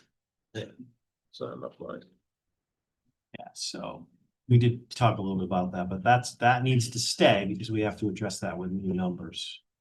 So we keep all of that replaced. Yeah, the ramps and the railings on the small ramps. Let's put on the other number already. Let's see I that. reduced the other number to. You only left 50,000 in for all the stairs. Right, I know that that- Yeah, mentioned it, right? yeah, I did mention the ramp, yeah, so. So I don't know Okay, whether, Go with that. well, I don't know, whatever. I think it's late, but It is. The 50. that's all I'm saying. It's gonna include these as well, the 50's light, but. You could leave these and just change them to railings. I mean, Really, I all not those much. together, it's Yeah, only correct. 12,000. don't think you're gonna get the railings in for that. Oh, no, I already got pushes and some railings, it's twice that, Right. just for one section. Right. So I'm I leaving mean, those, so I but we would- know they're wrong. I would leave that number. You got this and then we've got the other number to work with too on the other part of the concrete. What that does for me, Laurel, is, and I'll have to go back because I'm not getting all these things read, so Yeah. I'll check with you, but. What that does for me is I can go back and try to get real numbers. Okay. At least if we make them red, I know, and I do a couple asterisks after in that W. I do it right after, and then that'll bring me to it. When my mind's clear, to go back and try to get some real numbers for these and figure out what we're gonna do. Sounds good. Because, I mean, I just did that as. We did that Monday with stuff that we did our first time here. Yeah. New numbers. Like I'll have gym floor numbers probably next week. It takes time for them to come back. Yeah. Get some real numbers because we've talked about wood versus rubber and want to get some good numbers for that. Especially for the small schools. So exterior lighting will certainly need to be done, keep the number in there. And then these are all the big stuff here. What we do outside. Tell you one thing, the 255 is not. I had a price to do that in 240 by 5 years ago. Just the roadside. That was And just that to was- repave, that wasn't to The front end. repaint anything. That wasn't rearranged. That No. was repaved everything existing before we got into that. And that was VIP paving, Tilcon, Connecticut, which is basically we get it in place. for the cost of Is that it. why- I don't even know if they do that, Bob, do they still do that? Cause you're over 500 tons, it used to be. You mean took on.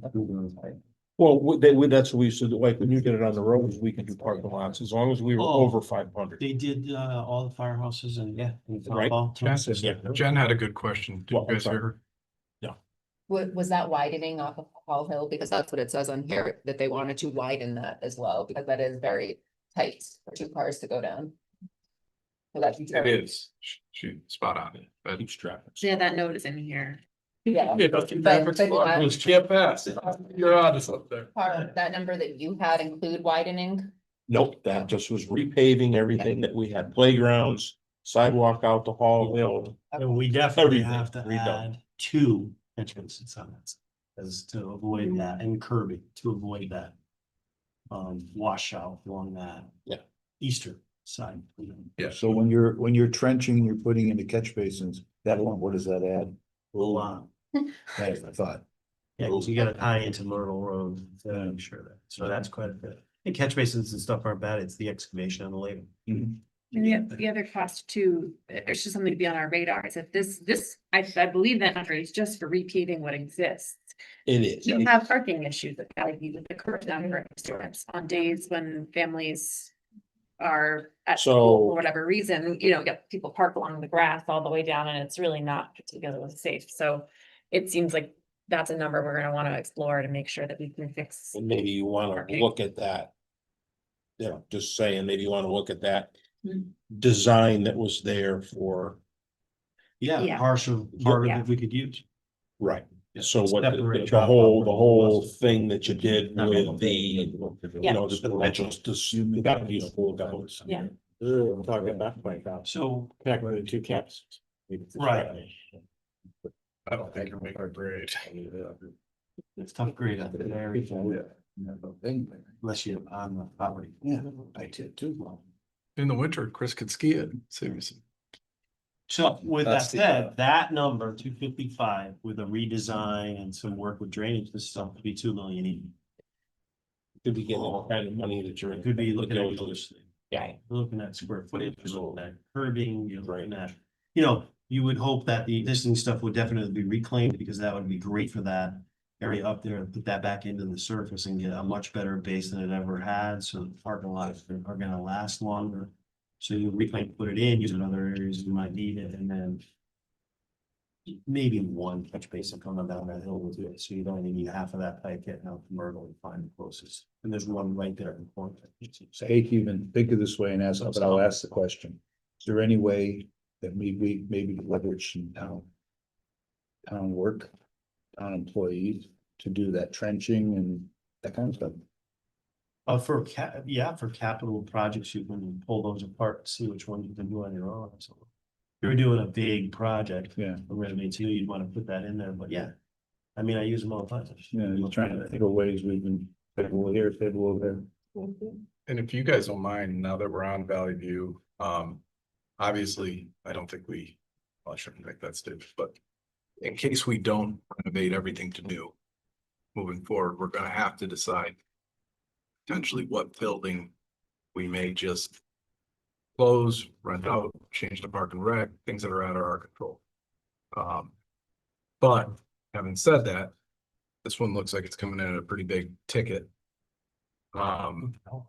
So, well, this one extremely high, but Is it? This is a lot higher than, I was still, the numbers Browns and Morgans are safe. Hey, look at my, so I got six. I'll run down that, so I'm not gonna include escalation, all right, Brownstone's at 12.6 million. We put some new numbers in there for stuff that came in, and then we talked about adding. And then some of the estimates we had. Brownstone is great, what we did not add to Valley View, we did that I tried to work on numbers before I got here, but I'm not quite there. All right, I'm gonna read everybody something from Gildersleeve and Valley View, we're on Valley View right now. Yeah, I did my research. And I got graded by Red. I'll have it here. We are required to put a full suppression system in both of those schools. New code, we need to put sprinkler systems in both of those schools. The reason for that is it meets two criteria. Number one, it's over 12,000 square feet, and number two, it's an educational occupancy, actually three. And number three, it occupies more than 300 bodies. So we are required. So Valley View and Gildersleeve will need a water main, 8-inch minimum. And the estimated price to do a suppression system interior is anywhere from $5 to $7 a linear foot. So if you look at the square footage of the building and try to divide that up based on length and stuff, you know, you're probably into for $150,000 interior, and then you'd have to look at the average cost used to be $350 a linear foot for water main. It's probably over that now. I don't know, Chris, what You that's. can use it. Yeah. I think this is really good for Fryer to give us a Yeah. ballpark. I don't know if he's gonna, I think you're gonna get a better estimate from a installer that I can use. Okay. I'd rather he go to thought like- more like $1 million. That's why I just want to make sure we're not, you know. Yeah. If that's what we need to do, it needs to be done. So the biggest part about that is when you get to the building, you have your water source, right? So you're gonna put your water main in, and you're gonna, that could be 500,000. There's a lot of water mains in this town, and each one of them was a crazy number depending on where you were, ledge, elevation, where you're coming from. We're coming from the opposite side of Main Street. We're gonna have to do double valves there. We'll get to the building. Once you get to the building, you need your appliances. You need your risers, you need your shut offs and all that stuff. You need a room to put that in. Valley View and Gildersleeve, wherever we come into that building, we're gonna probably have to occupy a space and or maple. So there's so many things that go through my head when I think about, oh, we just put a pipe through the wall. And in this classroom next to this teacher's desk, we're gonna have a stand pipe, we're gonna have a shut off valve, we're gonna have a trolley unit, and that's our sprinkler system. Well, you can't do that. It has to be in an isolated room. Occupied, not occupied. So And maybe potentially a pump. yeah, Maybe, we don't know. Depending on which, at right. Gildersleeve, Yeah, at Gildersleeve, no. Because we're high pressure zone down there, Right. trust me, everything's blowing up at my house. But at Valley View, coming off of these tanks, I've never measured, I don't know what's coming into that building. But it's not what's coming in, it's the consistent flow. Right. We might not be, we have all the water we need from the tanks. We just. You won't continue with the pressure you may need if you're flowing off your sprinkler system at a certain rate. So that is like, you know, that. Would It's we raised still by Jack need Son. sprinkler system if we only Fire have capital protection engineer. improvements? I think the answer is You need yes. to- I think the answer is yes, because he's saying it's fire code. Fire code is not, has nothing to do with building code. It isn't, it doesn't, it looks correlated to the new building code, but it's fire code from the state of Connecticut. I looked into that and we found, Is and I that worked with right? Andy and we were trying to bounce it around a little bit and we got locked into those three numbers. Educational, class, and then you go to square footage, 12,000 minimum, and then you go to 300 occupants. So If we left the schools as is, would you still have to do it, or is it a new reg that came in? that's your, when you start doing renovations and Any renovation? any major just pulling renovations. off that the we roof, don't right? know. So it's safe to say the Valley, No, probably not, interior.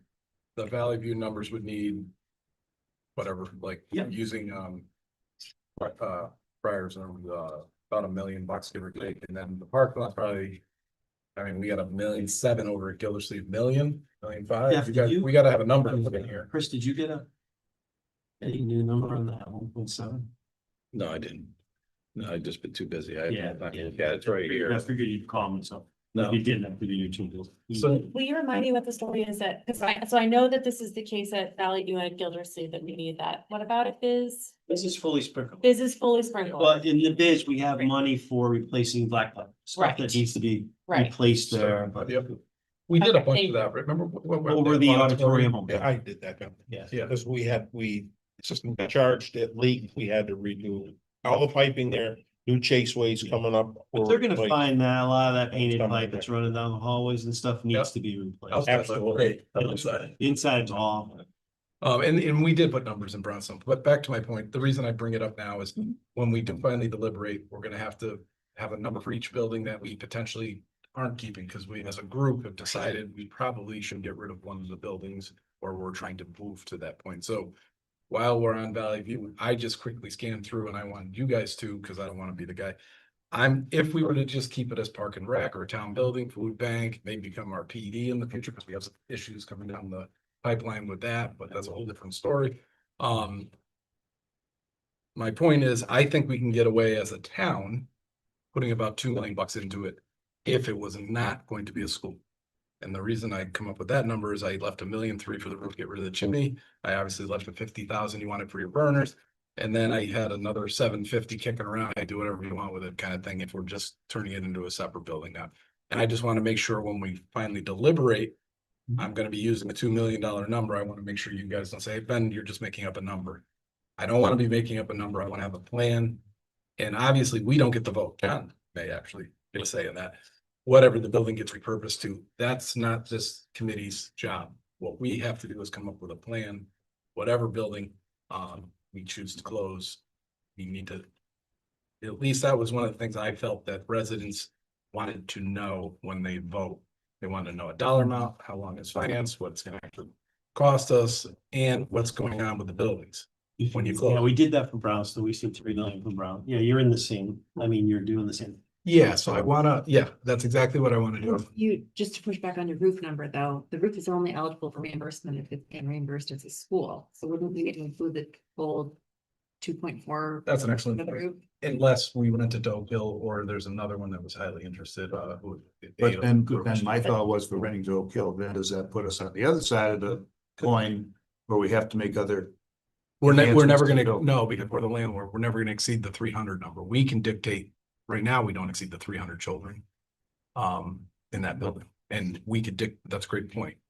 So, but great point too, on whether we put in the, If we don't have our Portland students in that building, I don't know that we're able to go to the state and say reimburse, you know, even if it's being rented out Yep. as space And for a then- special ed program, still, I don't think would count as. so Bob, out of the, School all the facility. roof. There, how much would you say? If we were just gonna keep it as a town building, would you change out now? Obviously, the newer portion. The is- old portion has to be done, Yep. for sure. Would you put that at 50%, 75%? I just want to make sure whatever when we're deliberating, I want to make sure we're all in the same. Because I don't want to fight 75% of the cost at least. costs. I want to make sure we all agree. Yeah. I mean, if you didn't want to do the library area, but you're at 75% probably. See, it's funny because they didn't even include to break that up. Because they just saw so much issue. Yeah. When they reviewed everything. I mean, we did some repairs that we really had to do on the gym side. We really had to do some repairs. We didn't spend a lot of money, but they worked, but that was small temporary stuff.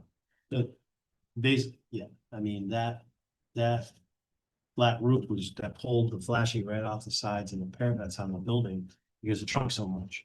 So we had to cut that stuff and reform it, and then we had to rebuild that flashing and everything so that it wouldn't leak. But we had birds that were in the gym, you know, playing birdie. Because they could get almost right in. It pulled up, it choked so much. It pulled back so far, so we corrected all that, found that problem. So assuming no reimbursement, we're probably talking $1.8 million, give or take, for the roof. And then I do believe the 50,000 for the burners, that should be something on our radar, if it's a town building of any sort. After that, I had nothing, but I just wanted to leave some contingency. You have $1.85 million. So I think that 2 million will still work as a town building. I just have to make sure we have, and we can do this in each building. I'm not trying to discriminate against one building or the other. I think we have to have a decision if we're not tearing the building down, what we would be doing with it or what we would recommend happen.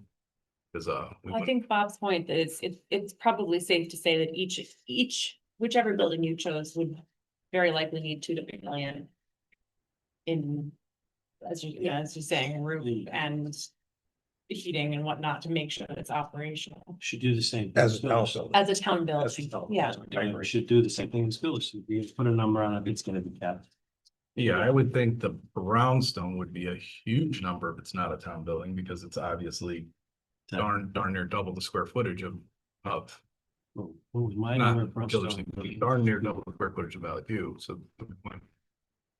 If that one was to stay a school, the reimbursement would be heavy, obviously.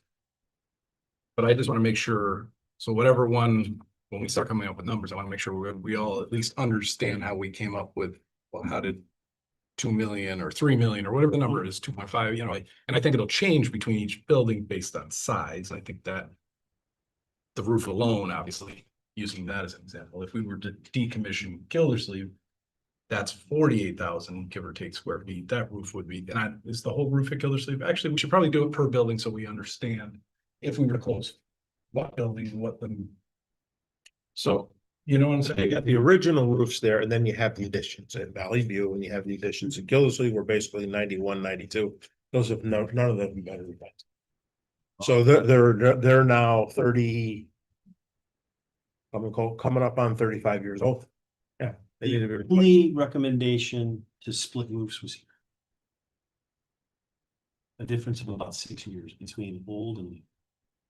Just, Others would be done together. before it flies out the other ear, I just want to put this on the floor too. Since we're talking at some point in the future about the discussions of which building we want to set aside. I think looking at what's not only purposeful for our schools, but also what potentially as part of that equation would have the most positive benefit for the town by removing a building. I think I probably could dig up the information. I'd go to town hall and get it myself, but I think it's appropriate to ask for the data here in the meeting and get it for the group. I would really like to know what the annual revenue is at BIS for the rentals that we get for those 2 classrooms. Because just for argument's sake, if this were the one, 40 grand a class. Yeah, it's 80 grand. 80 grand, 40 per class. 40 per classroom. Because I'm saying if whatever we decided to do, if we were to try to get multiple classes rented, potentially if Oak Hill or anybody else were interested, that would help us just rough out what the revenue could be. And I'd also be curious what, I know we've just started collecting it now, but what the town savings is with the solar array on the roof of this. Can I say something here? I think we should leave the discussion on the walkthrough at Valley View. And let's go into, not that we're gonna get into, just touch on this, because Charles and I talked today, and he's got some stuff that I think is gonna be helpful for all of us to understand coming from the Board of Ed side and stuff. So let's just probably, maybe I'm right, wrong, or whatever, let's jump to discussion and action on committee recommendations. I think you're gonna see where we're going with this when he's gonna provide us with some information of maybe some, what do you wanna say, do's and don'ts? And Yeah, I'll just give you a couple of things. This is just more data for you. It's largely coming from the Board of Ed side. So Laurel and I spoke, and she and I felt like this was important for you to have. The first one is mostly a communication, I think, from a reminder from the board. And it's I think whatever you all come up with in terms of a recommendation, at some point that recommendation is going to be articulated in a report that I imagine Carl and I wrote. I know the Board of Education is going to be very interested in having that report address how that recommendation will achieve each of the priorities that I've given you in this memo. If you remember back to our first meeting, I gave you these priorities, which were vetted through the Facility Study Committee, through dozens of different focus groups, through every faculty meeting that I went and visited, and by the Board of Education. These reflect what I believe are the Board of Education's priorities. Well, correct me if I'm wrong. And that I know the Board of Education, for the Board of Education to support any of your recommendations, they're going to want to know, how does the recommendations ensure high quality academic space, a positive school climate, and these are rank ordered in terms of importance: school security, HVAC and indoor air quality, the energy efficiency, cost effective for the future, flexibility for potential growth in the future, including the possibility someday of full day pre-kindergarten, which may be on the horizon, ADA accessibility, and then how, of course, will the buildings promote facility use in the town in the future. So I just give that to you, something to think about. You know, keep those priorities in mind, and the order in which they're put there. Right. I think that, because I know, like, my experience was the Facility Study Committee brought a recommendation to the Board of Education and the Board of Selectmen. Let's remind ourselves that those recommendations were rejected. They were turned away. The Board of Ed did not do what the Facility Study Committee recommended. They went in a different direction, so did the Board of Selectmen. Through that process, though, there were things in that Facility Study Committee report that the Board of Education said, hey, absolutely. We support these things in the report, and this was one of them. So I just wanted to put these back on your radar, remind you that as you're considering what recommendation you want to bring forward to the Board of Education and the Board of Selectmen, who ultimately are the deciding bodies, right? I mean, you're just going to make a recommendation. The Board of Education and the Board of Selectmen will have to endorse that recommendation and then take steps to move that recommendation forward. I know the Board of Education is going to be looking for some clear answers about how each of these priorities are addressed. Laurel, do you want to add anything to that? I mean, you and I talked. I think that's. Wow. Right, because I think at the end of the day, if the Board of Education doesn't accept the recommendations of this committee, it might be because the committee hasn't effectively identified how the priorities are going to be achieved. Would that be fair? And I think, thank you for stating that. Oh, sorry, Lord. No, the only clarification is that, you know, the Board of Education didn't accept or reject Right. the previous report because it was the role of the Board of Selectmen to accept that report. Board of Education, I believe, is really committed to working with the Board of Selectmen to move forward a plan that serves the community and serves the students that we're responsible for. So I just clarification of process. Yeah. But to your point is spot on and well made, that these priorities reflect a tremendous amount of work that came through the Facility Study Committee. And I think the Board of Ed fully endorsed and supported each of these, and I'm hoping that our work here will reflect these. Believe it will, and I think that brings me to what I want to say, Charles. I think that. Yeah. Sorry. I think once we as a group start getting down a path, there's only gonna be a few at the end, and we're gonna all realize that pretty quick. I think one of the most important. I'll wait till Charles listening. Right, I'm listening. Sorry. I think one of the most important things we could do is have a joint meeting with the Board of Selectmen and the Board of Education before we make our decision, because it's real simple to tweak something if they have a valid concern or a question on how we got there.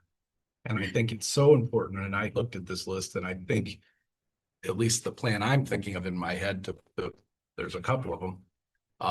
They both will meet that expectation. So, but if people have questions, especially the Board of Education, because they're highly involved in this, highly invested, I think they should come, and eventually the Board of Selectmen, obviously.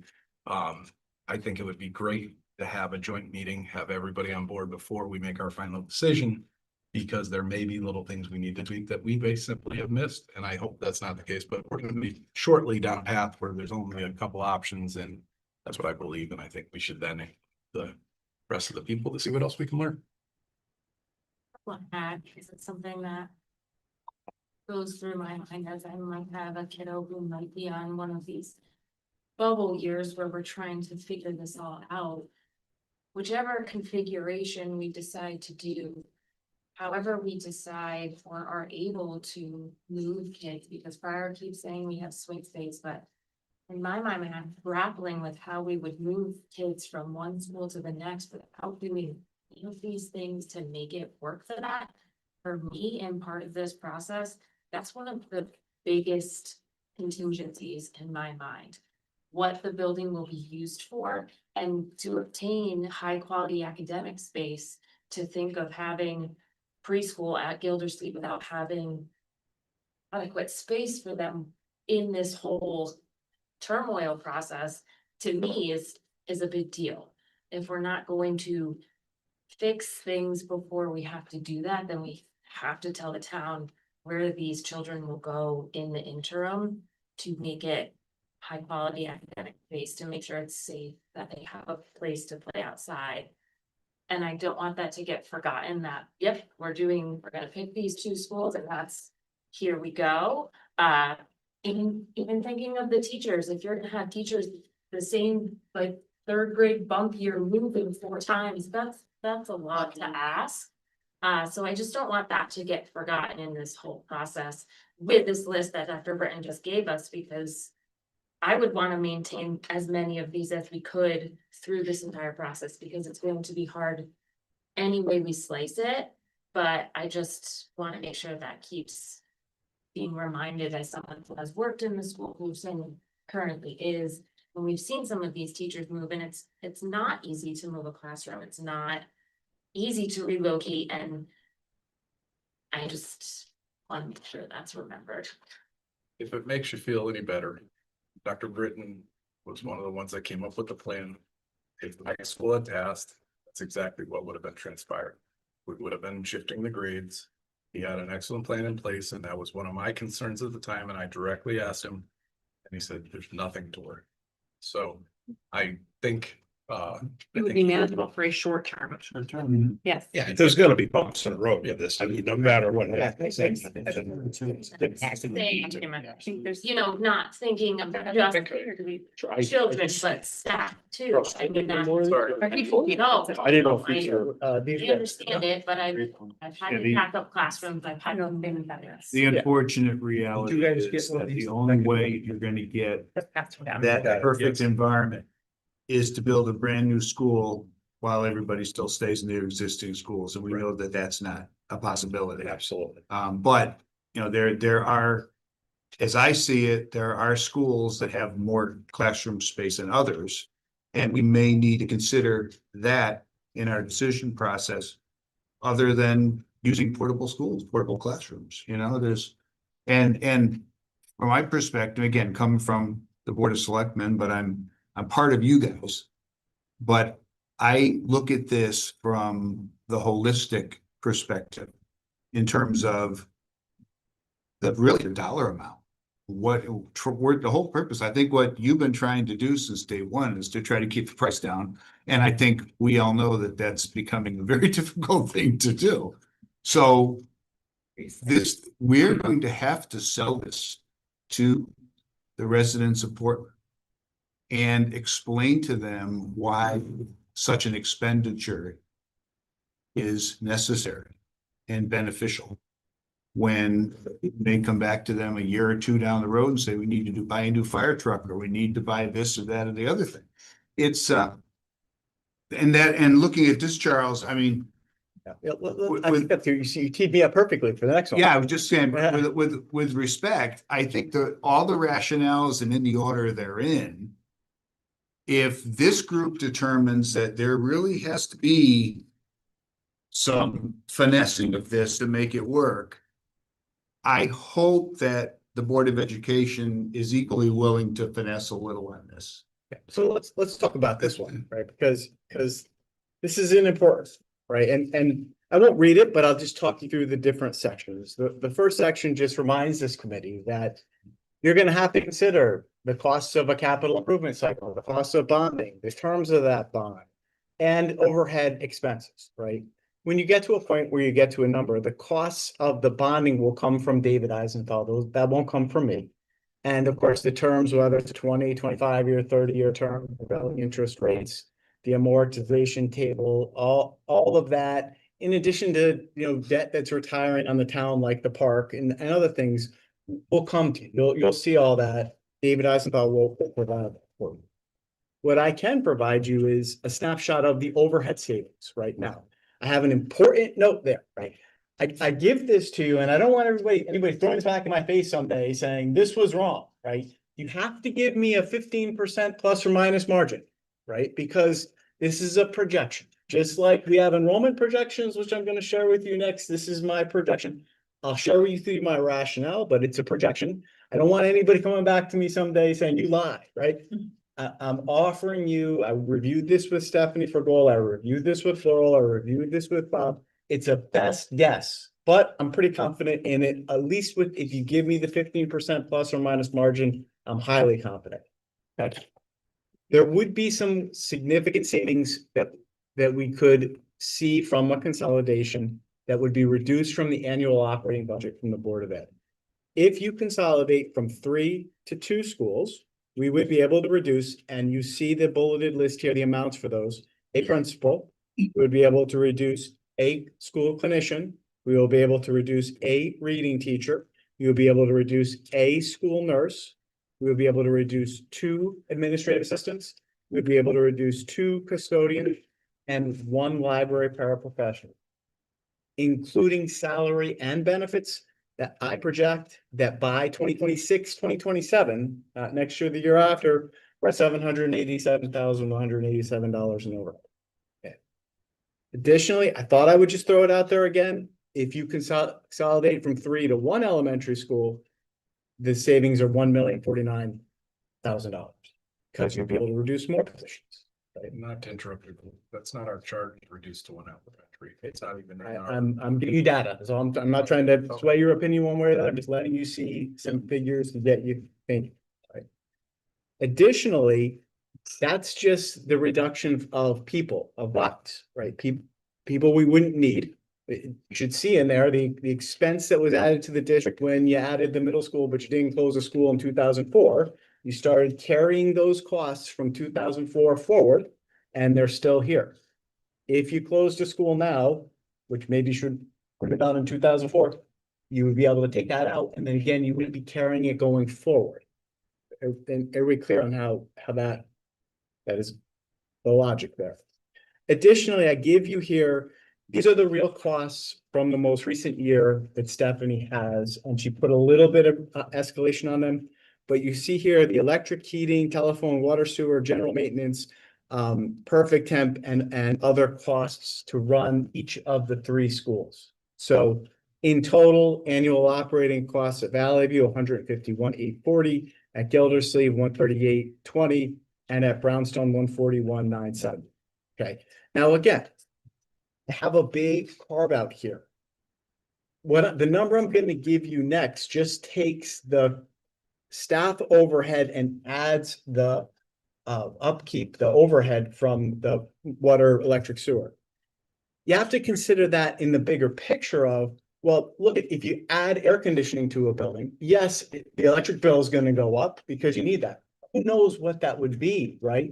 But also the buildings will be more efficient, right? So that next section I gave you with projected savings, budgetary considerations is kind of my like get Charles out of trouble. Keep Charles out of trouble because there are things I can't project, which I don't know. Like, for example, in the mega school, Fryer was very confident that it would be a highly energy efficient school. And he could put things like solar panels on that or done other things.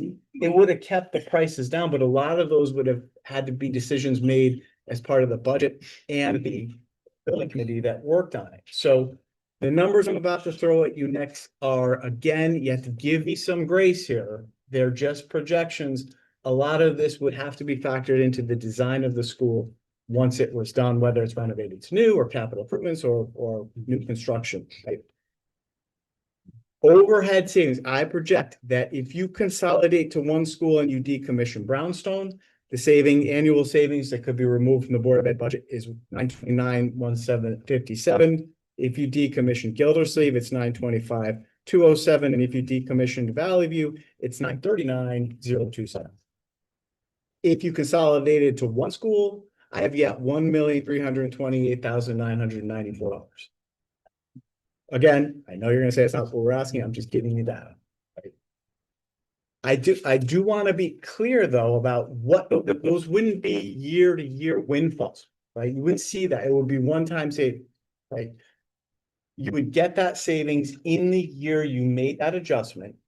If you applied that to go out and get a really low percent increase on a year, the money's gone forever.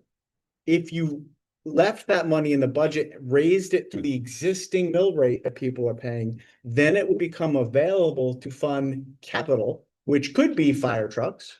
Or when the facility study committee looked at this, that was the recommendation, match these savings up with the overhead from the retirement of the note on this building, use it at least for 3 years to start fixing up the secondary school, and then have it available to pay off the bond once that comes online.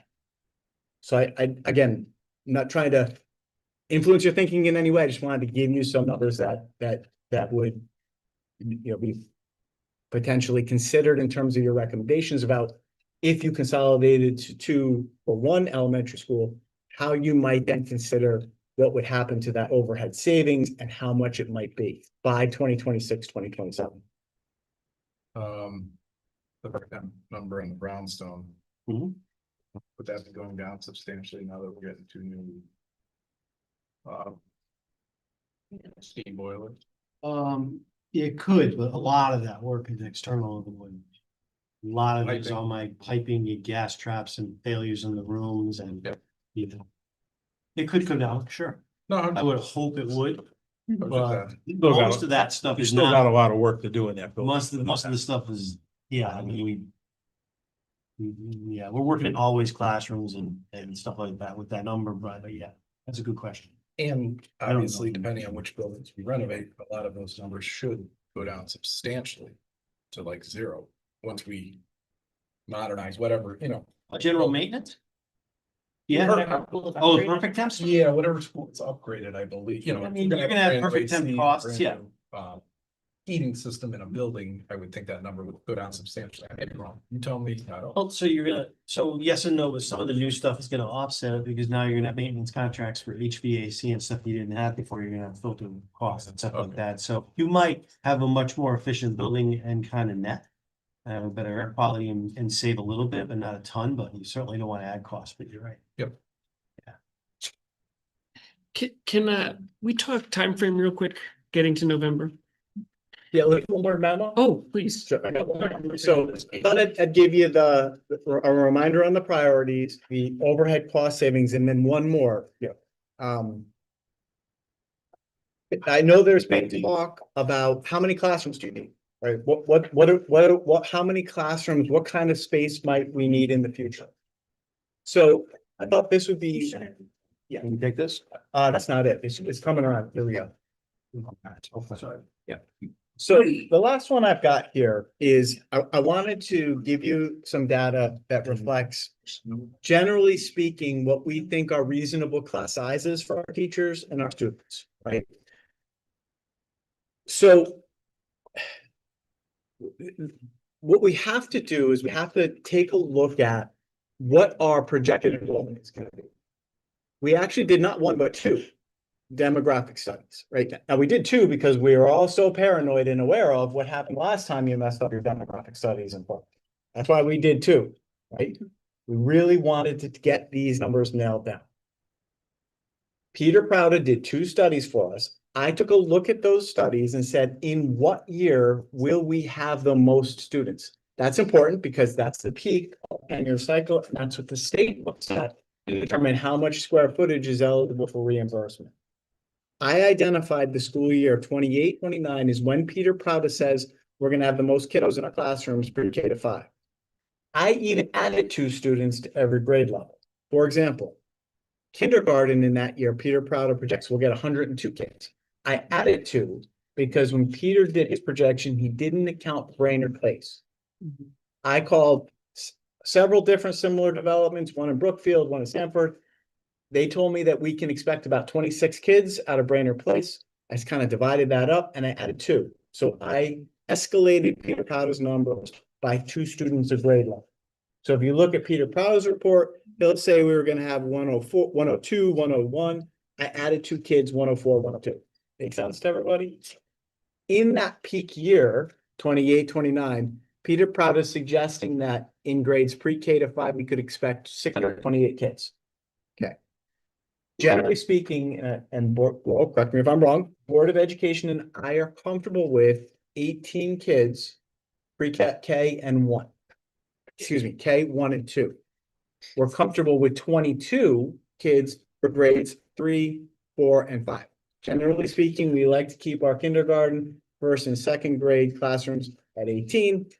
Our teachers can explain to you why we like to keep those numbers low. Frankly, 18 seems a little high to me at times, but that's what we're comfortable with. We go up a little bit when we get to 3rd, 4th, and 5th grade, and we go up a little bit more by the time we get to middle school and high school because of the developmental needs of the kids. If you take that math, we would need in that 2028, 2029 school year, 6 kindergarten, 6 grade 1, 6 grade 2, 5 grade 3, 5 grade 4, 5 grade 5 classrooms for a total of 32 classrooms, instructional spaces for those. Also, we needed 2 pre-K classrooms. We run an AM and a pre-M session at pre-K, so we have 4 cohorts of pre-K kids. 2 come in the morning, 2 come in the afternoon, but those cohorts share a classroom, so we would need 2 classrooms. For the peak of that projected demographic cycle, you would need 35 classrooms. Crowder's report is kind of old, but everything had met. Like all of his numbers were right on, but my question is with the pre-K, looking at the priority list, Right. this, whatever spaces. We're looking for flexibility to not have 2 classrooms, but possibility of if there's still half day, but maybe full day or half day, I don't know, but additional classrooms. Or at least the possibility in the future to expand. Yeah, it's an excellent So question. I'm just asking about how do you envision this with that? Yeah, it's an excellent question, and it's something that the facility study committee wrestled with a lot. That was why the facility study committee originally recommended looking to make Valley View pre-K 6, right? With the idea being that if enrollment ever increased or we added pre-K, that you should then move 6th grade to the middle school and have that flex space. And then you have The expense, though, of having that much more and it wouldn't just be large school, even larger school, encouraged us to move that 6th, and this was a discussion at Ryan Curley and the Board of Selectmen had, and it was, hey, get the 6th grade up there now. Awesome. But the other reason that Valley View was looked at as the preferred space is that's really the one place that you have where you got some elbow.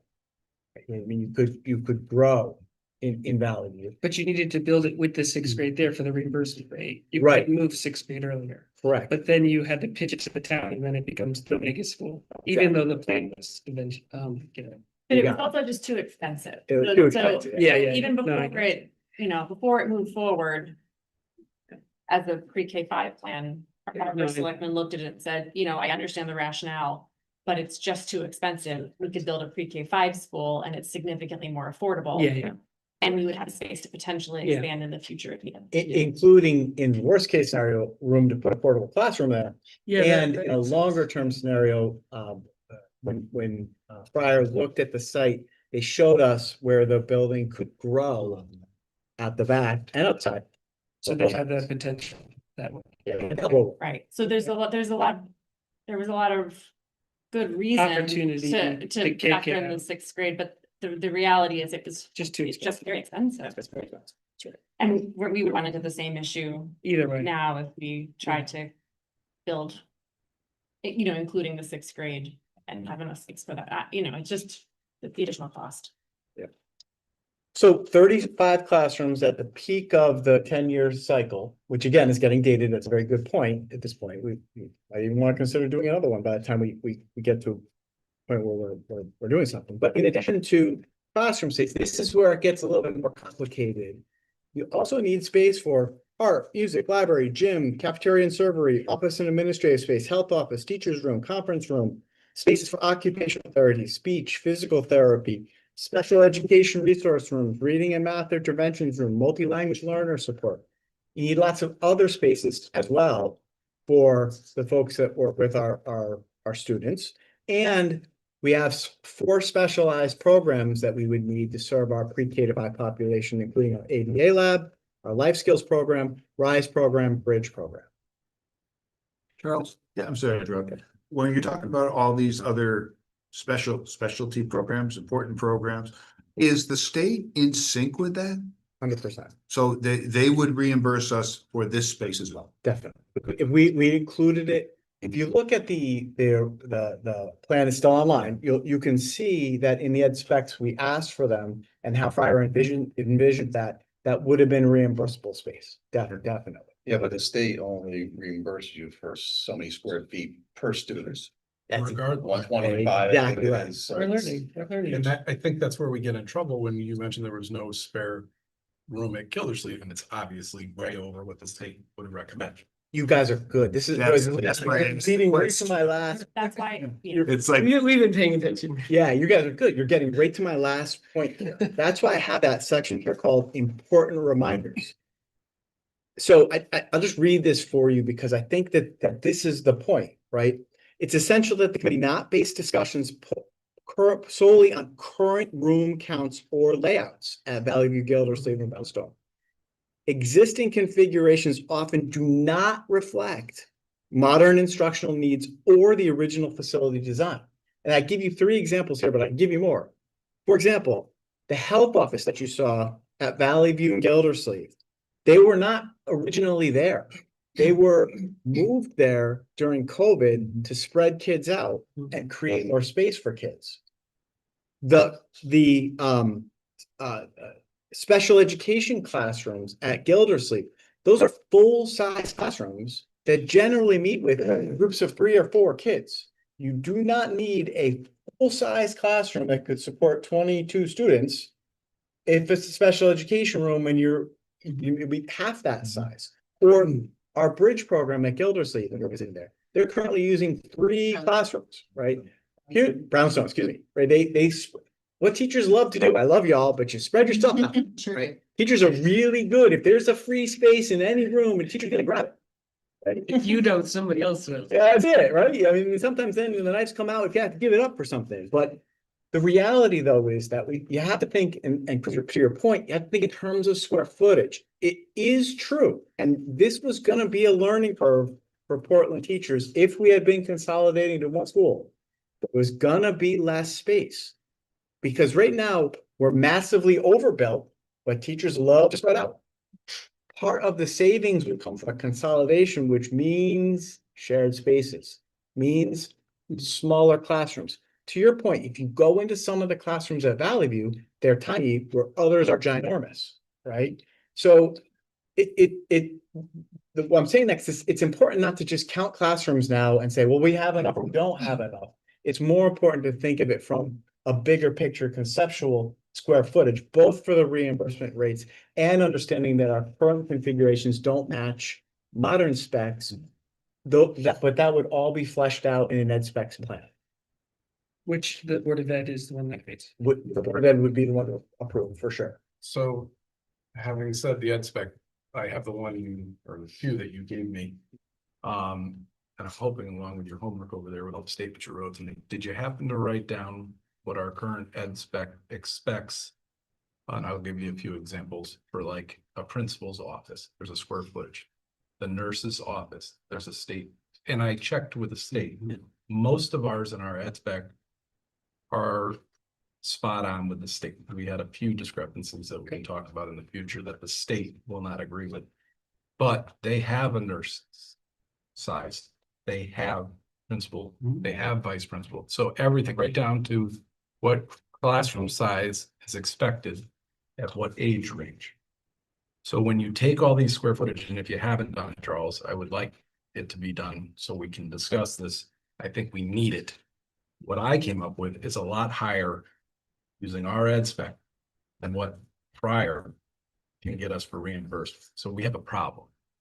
So Prior says Valley View using the pre-K to 2 could be about 40,000 square feet. We don't fit in it under our own ed spec. So we have to recognize this, go through it and figure out, okay, how are we going to fix this? One of the fixes is obviously renovate the buildings we have. Valley View, or sorry, Gildersleeve is already 8,000, give or take, over what would be allowed. We can keep it under a renovation scenario. But I want everybody, whatever decision we make, we all need to be on the same page. So what we need to produce is a square footage requirement for a pre-K to 2, which I did 1, and we can check it. And then I did a 3, 4, 5. Doesn't matter the building.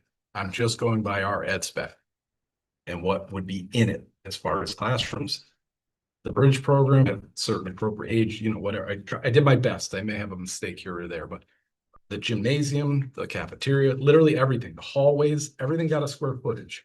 The bathrooms, the custodial closet, the boiler room. I had to literally break this down. We don't fit into what Friar's selling. So I want to make sure we have to use our own ed spec because I respect the Board of Education and I think you guys do a great job. And these numbers match with the state, other than 2 discrepancies we can talk about in the future.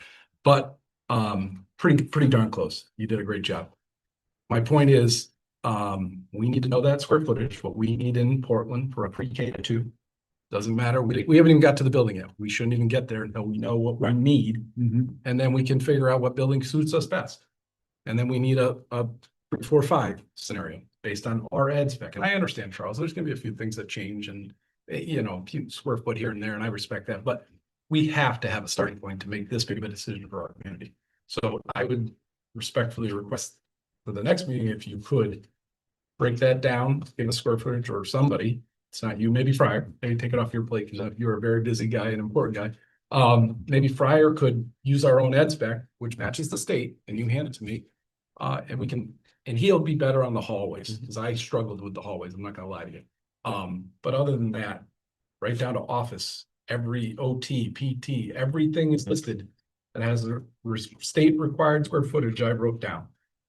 We're in trouble if we think we're fitting in 40,000 square feet for a pre-K to do. I just want to start with that. We got it, we'll go from there. So I'll stop. No, I there. agree with you, Ben. And the state, they base it off of what 100, for the kids. Depends on the age range. Right. But yeah. Depending on the age, but they're also looking at 25 children per classroom for full reimbursement. We're looking at 18 to 22. I figured 18 to 20, because I did what Ben asked, and using the ed specs that were meant for the mega school. I mean, I don't see how you're gonna get Valley View less than 47,000 square feet. And I did it 2 different ways. Taking the fact that, right now, unless we reduce or increase the number of kids per class in Portland, you're never gonna get full reimbursement for the number of students without, you're never gonna get it. Yeah, look, to me, I think these are great questions for Mike to answer. Yeah. He really does. I mean, he looked at the aspects, he helped me write it. I mean, he gave me lots of models to look at. First time I ever wrote one. Definitely had never done that before. I was relying very heavily on his advice and the advice of like the Ellington, South Windsor, many other towns, because I needed to know too. Like, I would have forgotten to put a slop sink in it, right? Like, I mean, so Fryer was pretty confident in those numbers. But again, I think what Mike will say here is, if he's off a little bit here or there, those were things, we have to understand that.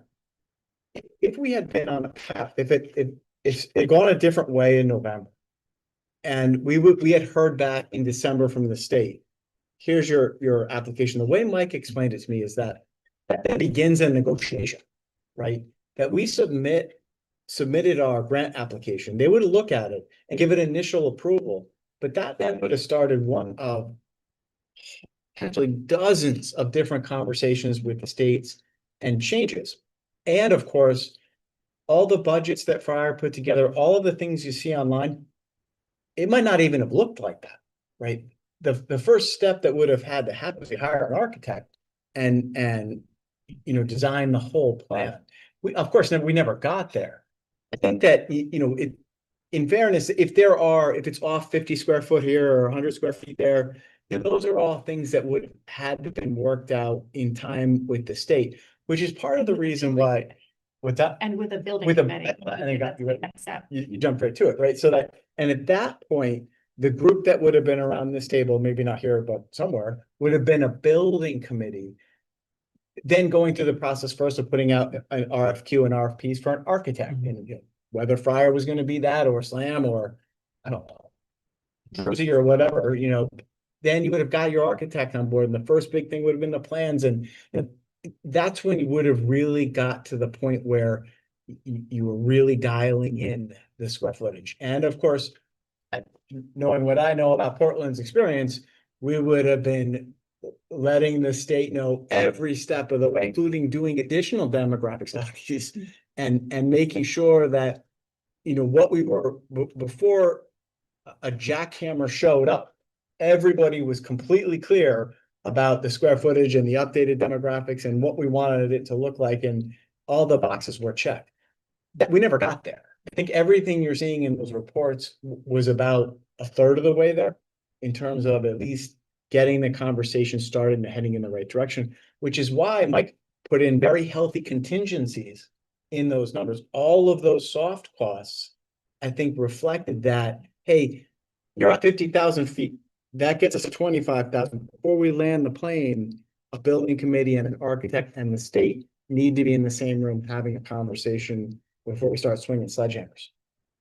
Does that make sense? So I Yeah, wouldn't be just surprised if it were off. what his original assumptions were. I mean, I'm coming up just simple, based off of the information I read at the EdSpec. I went through it all.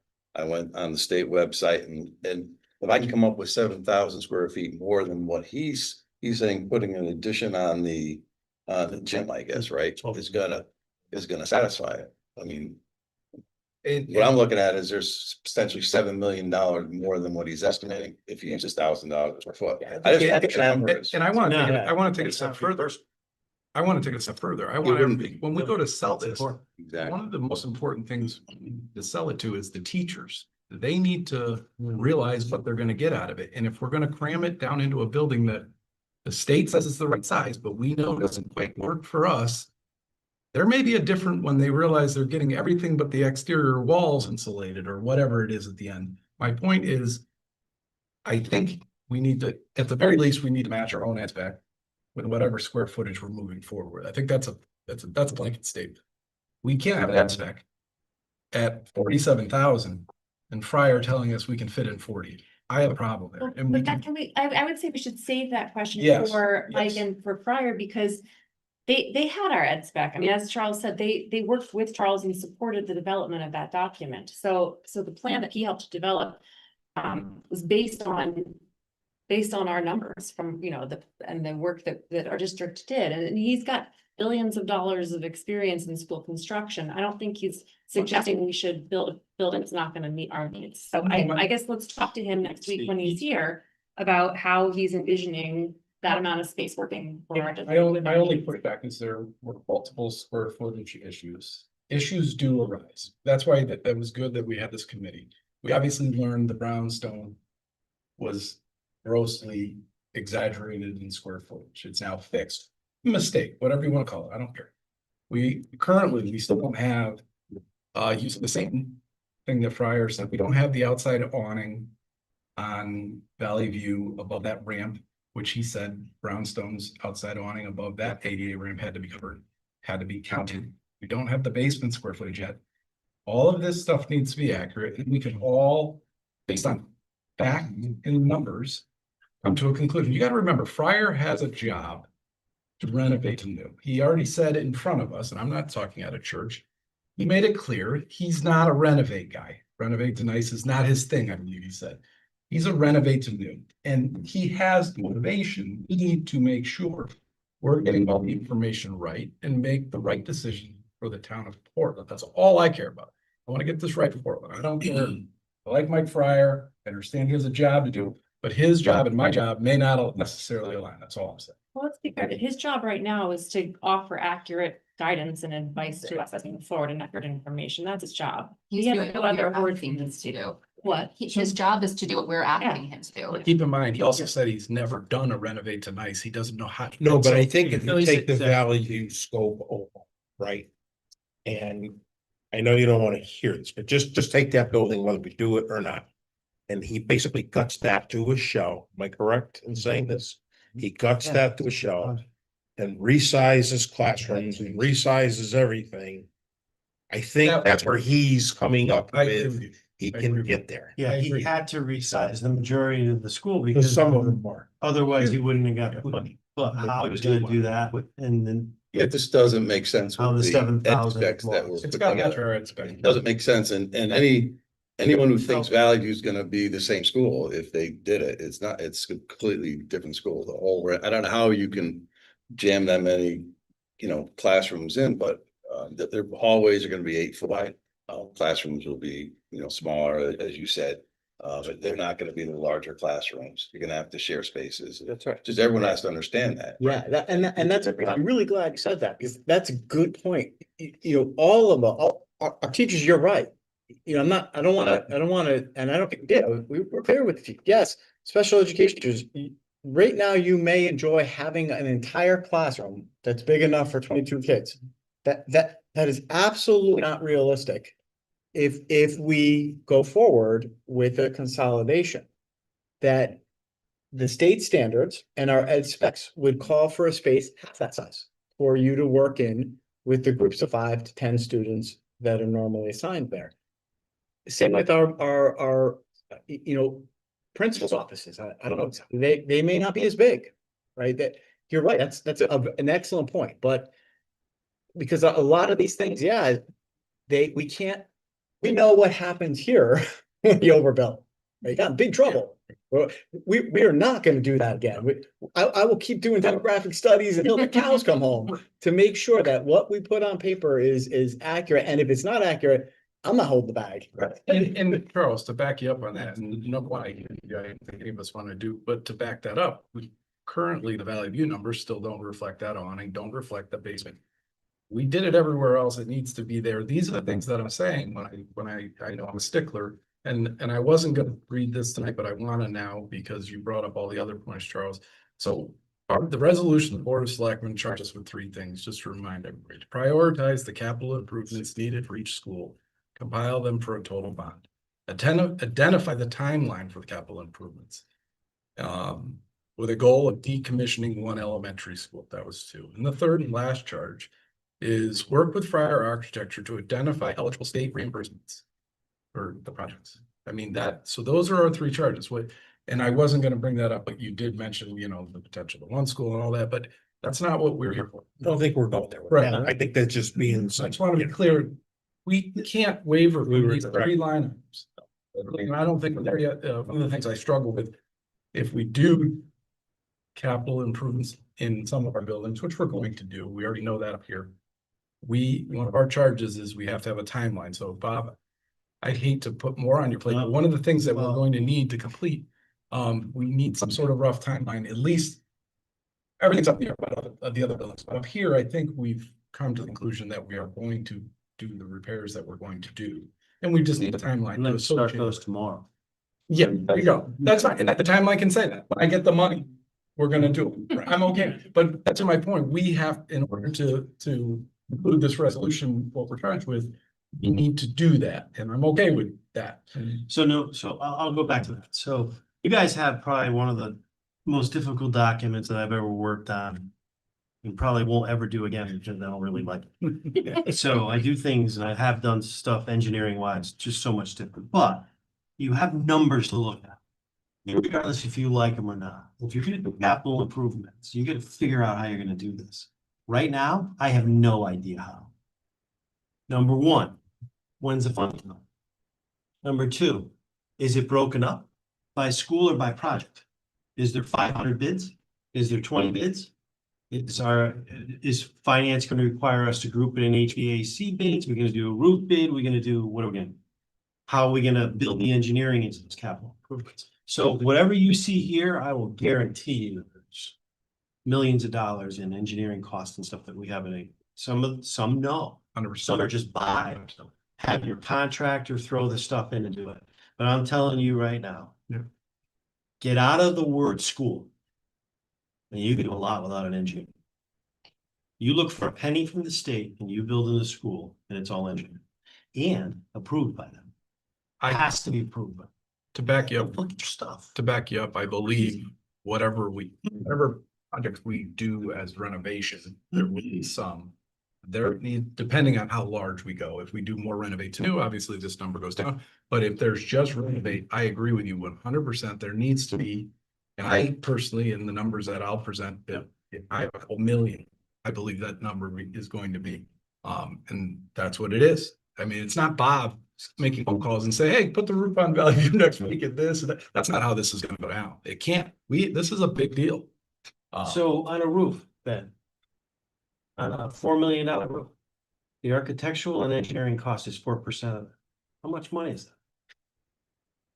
That's a lot of money. That's almost the million that you already talked about, just for that one project. It's crazy to meet these specs. If you want to pay for it yourself and not get reimbursement back, you're going to cut those costs tremendously. It's all about the reimbursement, how we're going to do the project, what is the reimbursement. We know the roofs fall into the 51%, doesn't matter how you do them. We know that HVAC stuff falls into that too as well. And then you go into your building stuff, which is between 51 and 28, it's capital improvements. That all plays a big part. But these are the numbers that I have. You can change those. We've already made some crazy changes in here by let's put in, I changed my stuff. We'll get this back out to you. You really have to look at my notes, look at these numbers. I think it's important for this committee to go. Look at everything that I put in red that we talked about, because we just cruised through this stuff. And take a look at that and think, if I'm right, you think that you're good with that.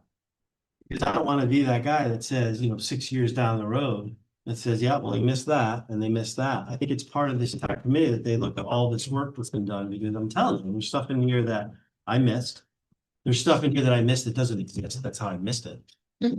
Okay, we've added it. We still haven't dealt with money for civil stuff outside. We're still struggling with parking lots and stuff. We're still struggling with, we throw a $1.5 million placemaker in for Brownstone to try to come up with some better situation outside with parking. What is that? There is no design. Can we put something on Middlesex Avenue side? I don't think so, based on all the footage and the measurements that I did there. Do we need to put it somewhere else? We still have those questions that big up. That's not things and toilets. Those are millions of dollars to add to a $13 million Brownstone number right now. That's with no escalation. And that was with what, $1 million? That's 1.5 for outside. And keep That's in mind- more for Keep in mind that Gilder, and I think. no we came- escalation. I think we came up, well, Gildersleeve 1.7, I believe, for the parking lot plus the drainage. 1.7 in 2018. Right. Chris is gonna try to throw the book at the new numbers, because he's got all Right, and I believe. the unit costs there. He just needs to change. I believe the Brownstone one had Bellevue wouldn't be as difficult. The Brownstone, the Bellevue would be the easiest to reconfigure and property wise. Oh yeah, Valley Views. Between the two, they both have second streets. They- Brownstone, I totally disagree.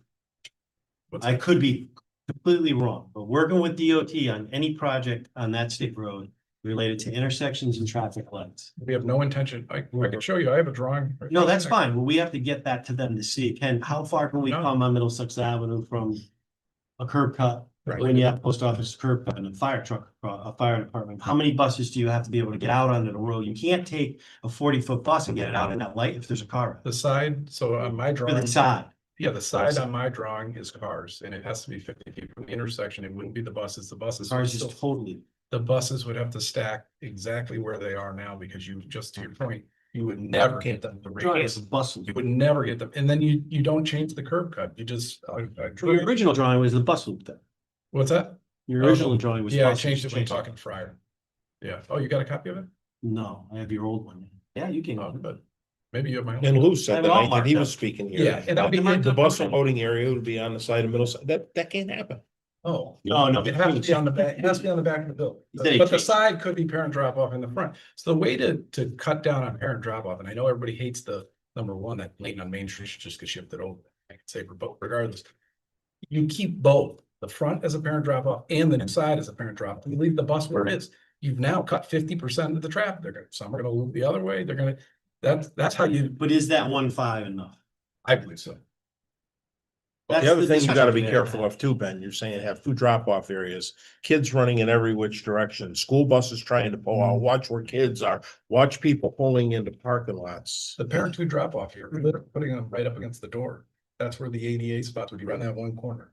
So that's in Well, there, I got Kevin, it. I got it. 13 million. So that's what we gotta do. You gotta go and start looking at these numbers. Not looked at them enough. We gotta start chipping away as individuals here to see, hey, what's your number for Brownstone? Is it 10 million and what are we doing better? How do we wanna eliminate those numbers? Are you gonna add stuff that's not there? That's what you have to do. Right, just like up here, we're gonna Or have to make a capital decision, stuff. otherwise, whatever cap. Well, but Crazy. capital things up here are gonna be easier Yeah. than they are anywhere else, because if you're putting a roof on this thing, you could have that project ready to go 2 days after school's out. Park and Rec's out of here for the summer, put them somewhere else, right? Engineering's done. And it's done, it is ready to go. Rooftops in and out. Same You thing. Crane in. Yeah, I mean, you could do that. You're gonna be limited doing that, correct me if I'm wrong, 90% of that work during the school year. That is gonna have to take place in summertime. Most of the capital work here, Bob. Here? Yeah. Yeah. It's gonna be Based it out summer- Based on. age. Summertime, Right. not one summertime. Yeah, this is. That's gonna be a few summer. Probably 4 or 5. You know, Whichever. between whatever projects. It's kind of like the high school and middle school complex here is kind of like how we work our capital improvements throughout the entire town. They're projects at a time. We do that because of the existing. What we're doing with the other stuff is a little different, It's, you know, and then you have kids in them. So, I mean, when you're doing interior work as heavy as we have plans in these capital improvements, yeah, there's gonna be, you're gonna vacate to do a lot of it. You know, you're gonna vacate a certain, no capital and or renovate to new, you're gonna have to vacate for a certain period of time to get the major stuff done. Capital improvement school and or renovate to new, or if they're both capital improvements, you're just gonna have to figure out what you need to do vacated and what you cannot. That's it. You get your roof, your shell, your parking lot done at Gillis, those would be priorities there. That would be like a phase one. We do your civil stuff out, so your drainage, your fire suppression stuff, you get your roof done, you close the building. And you get that stuff done, and then you pick away at sections of the interior of the building if it's a capital improvement. That's how I would phase that in. I have no idea what I'm, No, and if I'm right or wrong. that's why I think I said I wanted to give you a raise from the beginning and make. I think the most important thing is we're probably hearing the carts before the horse. I'll stop talking. I think it's important that we figure out. I think the reality is, I don't think we're renovating two. I think the reality is we probably are gonna try to keep two schools. That's what we as a group have said so far. If I'm wrong, please speak up. Then it's going to be, I don't want that. You're gonna see the numbers. I don't, using Friar's numbers, we can afford to renovate to new. I think that's gonna then put us down to either a hybrid or just renovations. The only two options left. And those are where we're gonna, and I don't think we should continue all night tonight, but those are the things that we're gonna have to start thinking about. Unless I'm wrong. If you guys think it should be two renovate new, well, then let's start with that. And we'll That work plan back. right there for safety No, will not, we're there. that will not work. What don't you like? Having parents Which come one in, it is. have parents coming in. They don't cut, that's. No, out. no, that's why you've got this thing drawn. Which way? You have this thing drawn that. What the hell is it? Right here, Middlesex Avenue, the parents would be pulling in here Yes, and pulling out. yes. That is gonna be a disaster with school buses trying to get out. And then the potential of the fire alarm goes off across the street. No way, How do you figure? no way, Can. unsafe. Yeah, we can't have Yeah. that. Oh, good job, you changed. I agree. We didn't need to get this far into this tonight. I agree. So why don't we, So Fryer will be here next meeting, right? Friar's gonna, I cut them off tonight because I knew we had to go through Valley View. Yeah. And there was no reason to have them No. here to go through. But I'm thinking we need to focus on the discussions we had tonight where we really need Fryer's input. That's why they're And- coming next week, and Right. maybe Charles, some of the Good questions that conversation. Ben had and Chris had. You can get these to them, so they aren't blindsided when they come here with them. So So- I sent this out to everybody. I'm gonna go in and make some changes. Laura, I'm gonna need to spend like a good 10 minutes with you just to cruise through your stuff to make sure, because I really didn't keep up with the Valley View stuff. Yeah. I've already changed the roofs and stuff. I put a note in there that says that 51% funding is available in parentheses, meaning you can make your own suggestion. So you're gonna look at those numbers. You gotta go through these again and say, hey, all right, so we're at 13 million for brownstone. Is that a good number for capital improvements? Do we cut it back? Do we increase it? Or remember, no escalation in this. You gotta look at those to see where we were and where we're going. I mean, you're gonna look at here we are, trying to give myself $5 million up here. I'm at $14 million Did you take the boilers out? up here. No, they're really Brownstone. Oh, yeah. Good. You're at 14 million for the middle school, high school. Yeah. Carl, we don't, With have to- new estimates. we don't have to do it tonight, but maybe next week or soon. Can we talk about a timetable, a timeframe that we want to get to? Because I know November's far away, but it's not really Okay, like we're- graduation's coming up and then summer, it's hard to meet as a full committee. with We can talk vacations and about that stuff, And I'm sure the We're deadlines that we pushed have off a little bit further than we were originally. a little bit, but We are, it feels far away, but we've talked about doing town meetings. We talked about doing joint meetings. It's not there. yet. And those are important, and I totally agree, and we have a lot of work to do We do before have a then, lot. so maybe we could We need a get lot that. of things answered. from both. Yeah, so we just wanna just we- get it in our we've mind, what we missed- have to hit. We've missed Yeah, the timetable for this June. Correct me if I'm wrong. Yeah. We've totally missed that. but that's why I think we really need to get our deadlines for November, because We do. it could very easily we could just dilly-dally. It's not. No, I think we should hash it out as quick as possible. We all get whatever, No, I think put our points on you're it. just saying like, by this date, let's see if we can have the board of selectmen come by this time. Hopefully we can get. Yeah, just for my mind, I Yeah. just need to know, when Right. do we have to get something to the board of education that has to go It to? shouldn't take us too long. I'm just looking at that baby Bartoli whiteboard over there. I mean, if we had a whiteboard where you back into it, you just take your November date, then you peel it back. We could do that, I would imagine, fairly quickly. Just to give us a rough idea of what our drop dead date is, to Yeah. make November. We can do a referendum before you do an ed spec, or we can't.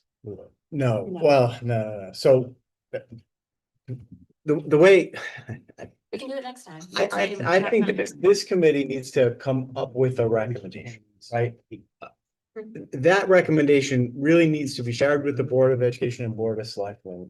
And I agree, that's a great idea, like some kind of discussion about, hey, is that a recommendation that we can support or not? Because the last time we did this, right? The Board of Selectmen heard the recommendation from the Facility Study Committee and went, whoa, this is a big deal, Great Blue Survey, right? Like, let's get more data. I mean, you remember it Trying went. to eliminate that. Right. That's the reason I want. Right. I think Understand, Yeah, understand. I don't want, I think we all need this to pass, and I think the most important thing is. If we get the ed spec stuff, I think we can start because we have to work backwards from that. We can't pick a building or anything until we know what we need. I'm looking I don't at you, Charles, it's not you, but. Yeah, I mean, you're And right. here's the next question. Is anything gonna change much in the ed spec? If we match the ed spec we currently have, do you see anything coming down the road that's gonna change our ed spec drastically, seeing that it matches the state in most cases that I saw? Full day pre-K. Yeah, I Right, was just yeah. gonna say. And that's one of the that things could we happen. could happen, yeah, and that's one of the things we need to discuss as a group when doing. That changes a lot. And being ready, or however, maybe we don't be ready and we get better state reimbursement or whatever, but we need to have all our cards on the table. And then I think it'll go quickly after that. That's my take. So Let's, I need to know what you guys need because I'm getting into a really busy time. So I got lady, I gotta go check out. I mean, that's a precast. I'll try to work on some numbers on precast stuff to give us an idea. The phases you talked about for how we would ever phase these things in, I'll start thinking about that. Gymnasium numbers should be coming in for flooring, so we should have some good luck numbers on that. I'm gonna have to reach out to a suppression engineer to try to zero in these schools to see what we're gonna need to be able to do that. I may be way off on numbers. They could be much higher or right within the limit Higher. footage. I don't want Single story is a big difference on suppression. prior I thought. run in black pipe, but I gotta figure out the connection stuff and that where I could be missing all the money. I asked Fryer at both walkthroughs, he said about $1 million for each school, Valley View, Gildersleeve, and please, I don't wanna. So quote I it, was he at, can say it from- I was at 500,000, but I'm I think- probably missing that control unit stuff there that I gotta, not control. Bob, you can't be great at everything, come on. No, but it's the supply, so we had a little bit of time to kind of look into that, but I'm gonna reach out to the fire marshal's son, because he builds suppression systems for 80-foot high rises. So he can probably say, yeah, use that. Like, what do you do? A couple of sprinklers in that little building? Exactly, I'm afraid to ask them. And then I gotta check the water supply out. I gotta use, I'll just use square footage. I need to know what volume is. Chris, I gotta figure out if it's gonna be an 8-inch that's gonna be able to supply that flow or a 10-inch. I don't think it's. Yeah, 5, 6. It's probably. Yeah, Fryer thought it was 6 and Fryer thought maybe a pump, it wasn't terrible, but. No pumping I know- goes, I'll tell you that right now. Everybody wants to Yeah. go, so. Okay, so No, I no, got I my was just list. saying we have to remember to Pump schedule that. our next Okay. meeting. We don't- so the next thing. Next Thursday night, 6 o'clock? Okay, no, Yes. Well, following that one. I won't be here the following week either. I won't be here for 2 weeks. So everybody gets that week off. So schedule, anything we have, we all. That's do it when that you Thursday. really do the number. And I'm not. Okay, 6 o'clock? 6 o'clock on Thursday, May 1st. Do I have the correct date on that? I believe I did too. Okay. All right, next thing is everybody good with that? Everybody in favor of that? That's good, time's good, everything's good. The only thing I would add, Dr. Britton, if you could just mention to Mike that when he does his calculation, he has to give us square footage of the hallways and the boiler room and all that. Yeah. I may get in touch with you tomorrow to find out, share with me your numbers so I can share it with Mike ahead of Okay, time and yeah. You go with that? I give you a call tomorrow? Yeah. Yeah, perfect. Like, and then like if I give it to him ahead of time and give him all the questions that we're gonna have. In the morning. Yeah, what's your number? 03. We're streaming. 509-0493. Say it last four. 0493. Yeah, we'll give him a call tomorrow. We'll do that together, because it'd be great if I had the questions, I could share them with him and then. Well, he could say. You okay, can get yeah. some preparation on that before he comes. This is, That'll help us. okay. Public comment, any public comment?